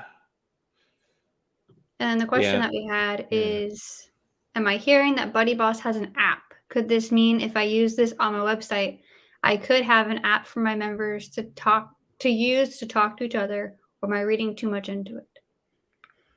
No, yeah. And it's funny, like by app, people usually mean mobile app. And yeah, like, so they have a mobile app. And I guess, I don't know exactly how it works. There's a demo here. It's 28 minutes long. I'm not going to watch it, but my understanding is, it's an app you would download. And then I don't know if it's a BuddyBoss app, and then it's kind of like the Slack app where it's like, which communities are you in? And you would kind of add the website, or if it like is a way for you to build an app just for your website. But I'm sure if you watch this 28-minute long demo, it seems like probably the former, like actually. It's on YouTube, so you can find it. Yeah, we'll send the link. And I think it's really slick, and I think that's one of the features people like a lot. I almost feel bad I'm not showcasing the theme, but actually, I mean, BuddyBoss has chosen to give like the platform for free this way, and I think it's like it's good to have it. I would want to. I mean, I have a copy of the theme. I'm not going to install it now because honestly, I'd have to find like where we have it stored and stuff. But that would be a cool thing for a future demo. Of course, when you change to their theme, like I lose all the stuff of like the theme I'm using, right? So it's almost like, it'd be nice if I could somehow avoid that. I have to change my menu. And I think this changes like quite a bit. So I think it's worth it's like BuddyBoss from now, it feels like a little slicker. I like how it kind of combines things. That download is for free. I know they have like a bunch of, because there's like a commercial entity behind BuddyBoss. They have a lot more like paid add-ons that do things. I think they take care of their customers really well. It's not a community project. So it's kind of like Paid Memberships Pro is a free plugin, but there's a commercial entity that makes money behind Paid Memberships Pro. And we do videos like this and make things all day and like build things and have, no discredit to the BuddyPress team. Like they do a good job, but like, I think and there's an ecosystem of products for it, but it's not as like central. It's not as kind of, like tightly presented as like the BuddyBoss stuff. And I do think the theme manages a lot. So if I'm thinking about Paid Memberships Pro using one of these tools, I still am leaning I was like, dude, I love bbPress and like how we already have it. And it's like really simple and straightforward. It just has the communication features. And I don't think I need necessarily like private messaging or groups or profiles, which we already have, or, some of these other components. I would consider looking at the BuddyBoss theme, which it's interesting. Like it's probably not an option for us. I'm having like flashbacks to support tickets where I think there's a way to say when you're on the activity page, load BuddyBoss, and when you're on the checkout page, load Memberlite and stuff like that, which is like a way to get around. So you can have like the BuddyBoss theme on certain pages and interactions, but not have it take over your whole website. But that sounds a little bit like a headache. I would maybe just want to try to style this myself. Which would, to be fair, is going to cost like a ton of time from like really smart developers and designers. It's not, but if we do it, we can share our work with our members too. So it might be worth the effort. So those are things that I'm noodling. Are there other questions about BuddyBoss or? Not in the chat, but I'm curious, out of the box, which one would you recommend? Which one? Yeah. Like not like a specific use case, but just in general. Man.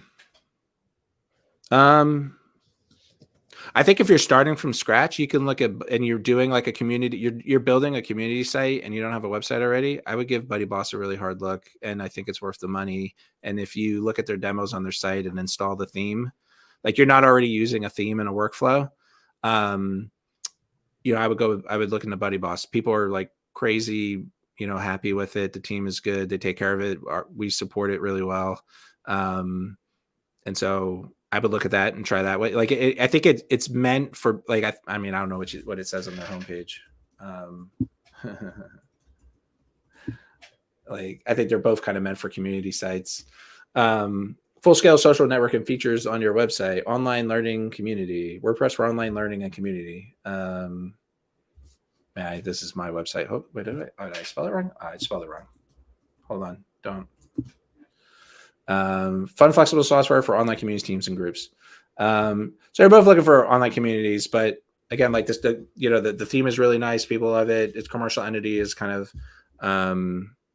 doing things. So if you're starting from scratch, I always look at BuddyBoss. If you already have like a really complicated website, like Paid Memberships Pro, or you're using Paid Memberships Pro and Memberlite and things like that, I would give bbPress a try, because you can install it. It fits in really nicely. Like, it looks nice in Memberlite. It looks nice in almost any theme. And it does the task of like, I forget the gentleman's name, who's like, we have cases and we want people to reply. Like, it does give people the ability to like create new content in a contained way that's not a post and confused, and allow people to reply in a contained way. And it gets the job done. And you're just like, I want it to like be a little faster. I want it to be a little more modern. And I think installing BuddyPress doesn't necessarily get you there out of the box. And installing BuddyBoss out of the box doesn't necessarily get you there. I think if we use their theme, it would get a lot closer. I still would be worried about like all the extra stuff it's trying to do that maybe it's adding weight to my site I don't want. But it's funny, I say that now, that like a lot of these things, like people say I would pay Memberships Pro, I just need a core plugin. And we're like, sure, use it. It's good. It does, like, there's a lot of sites that just want to charge for access to a post. But I mean, it's like you get that and they're like, ooh, that looks really cool. I want to use that add-on. I want to do that. I want to do that too. So maybe that's the case, like with some of the BuddyPress and BuddyBoss features, is I'm kind of fooling myself that we want a lot of those features eventually anyway.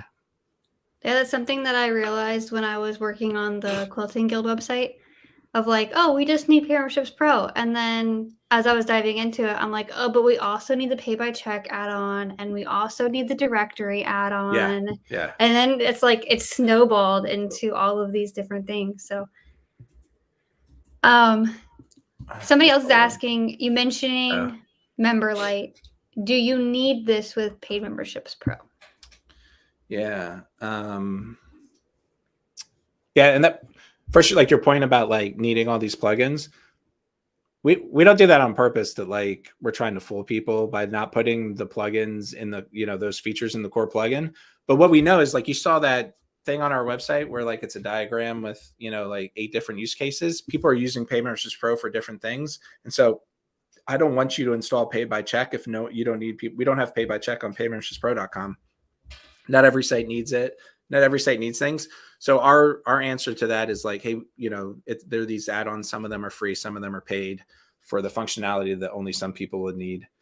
The question around Memberlite, this Memberlite is the theme that we built, Stranger Studios, to work with Paid Memberships Pro.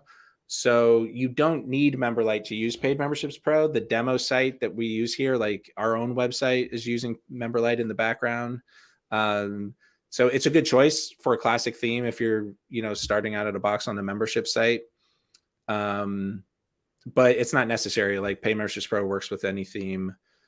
We just build a theme to make sure like it looks like we would want a membership site to look. And also like it, it allowed us to like get into the shoes of building themes so that we know like the struggles that they go through and we can work together well.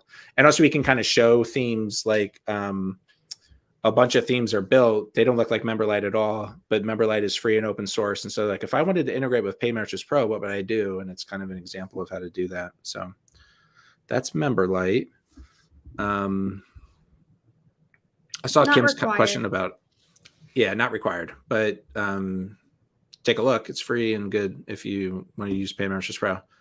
I saw Kim mention AppPresser, which is another option for building mobile apps for WordPress. And she said, I'd love to test this more. AppPresser plus PMPro. I would too. I'm really sure that these tools work together well, and you kind of just have to go through a process to like enable them.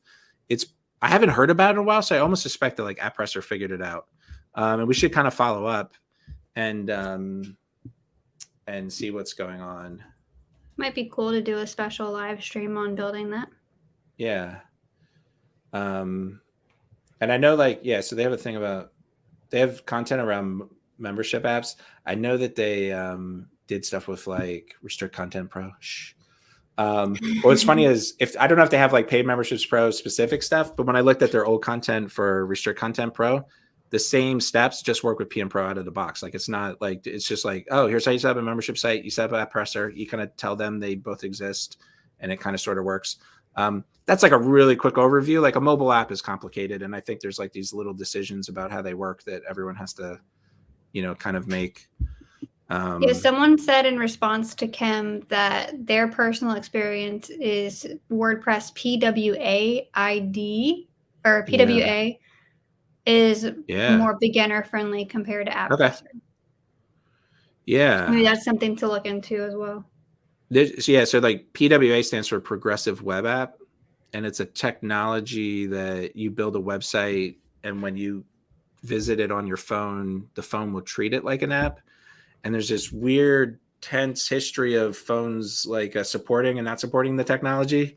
And I think though it's pretty good. Like if you go to a PWA website, it's like, hey, this is a browser, but you can kind of get it to look like an app really well. It's something that we've looked into kind of supporting more. I'm not familiar with PWA ID specifically, but if it kind of works on that mindset of kind of just turning your existing website into a progressive web app, I'm not sure. Like, I think AppPresser is like a different take, and maybe that's a good point. It's like beginner friendly. I think PWA you probably like enable, and your website's an app now.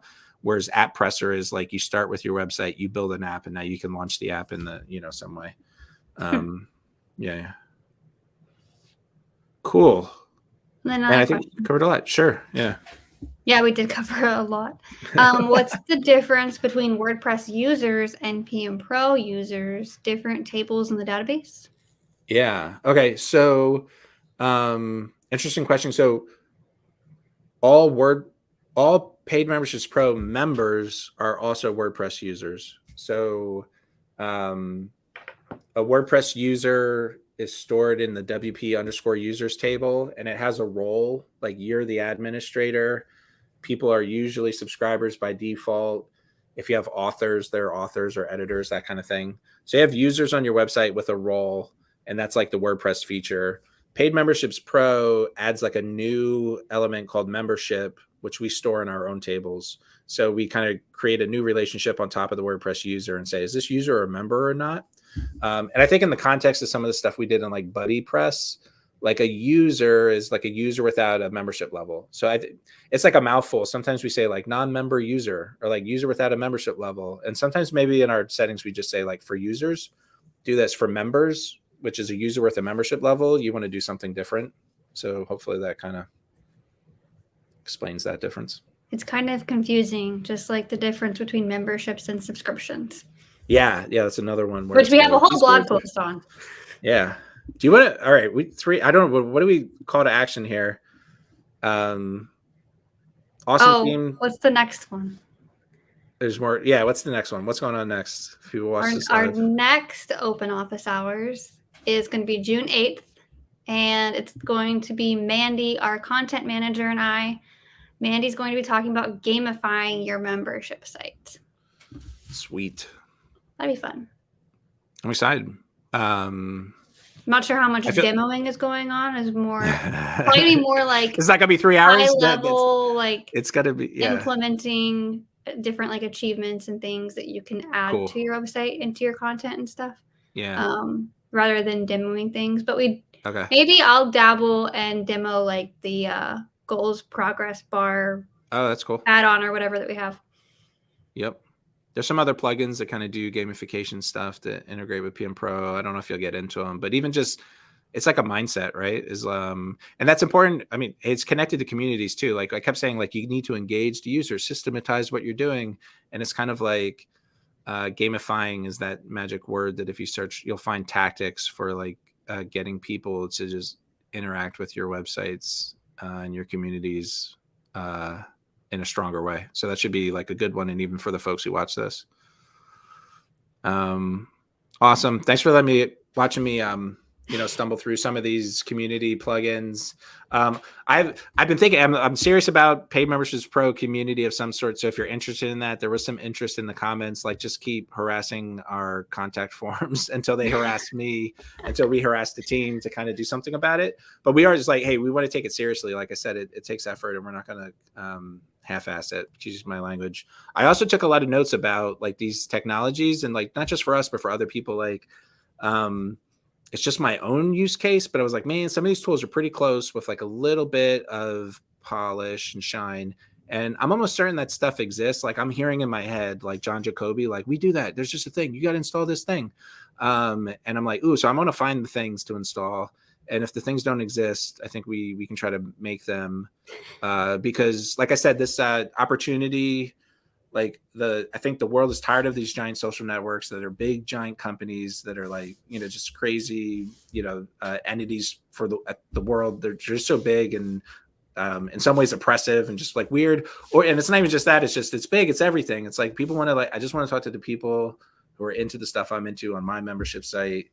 And I want a safe place to do it. And like WordPress is a good answer. And so we're going to keep looking at content around this and figure it out, put it in our live streams and our YouTube channel, put it into our content hubs and make it all work with Paid Memberships Pro so you can get paid.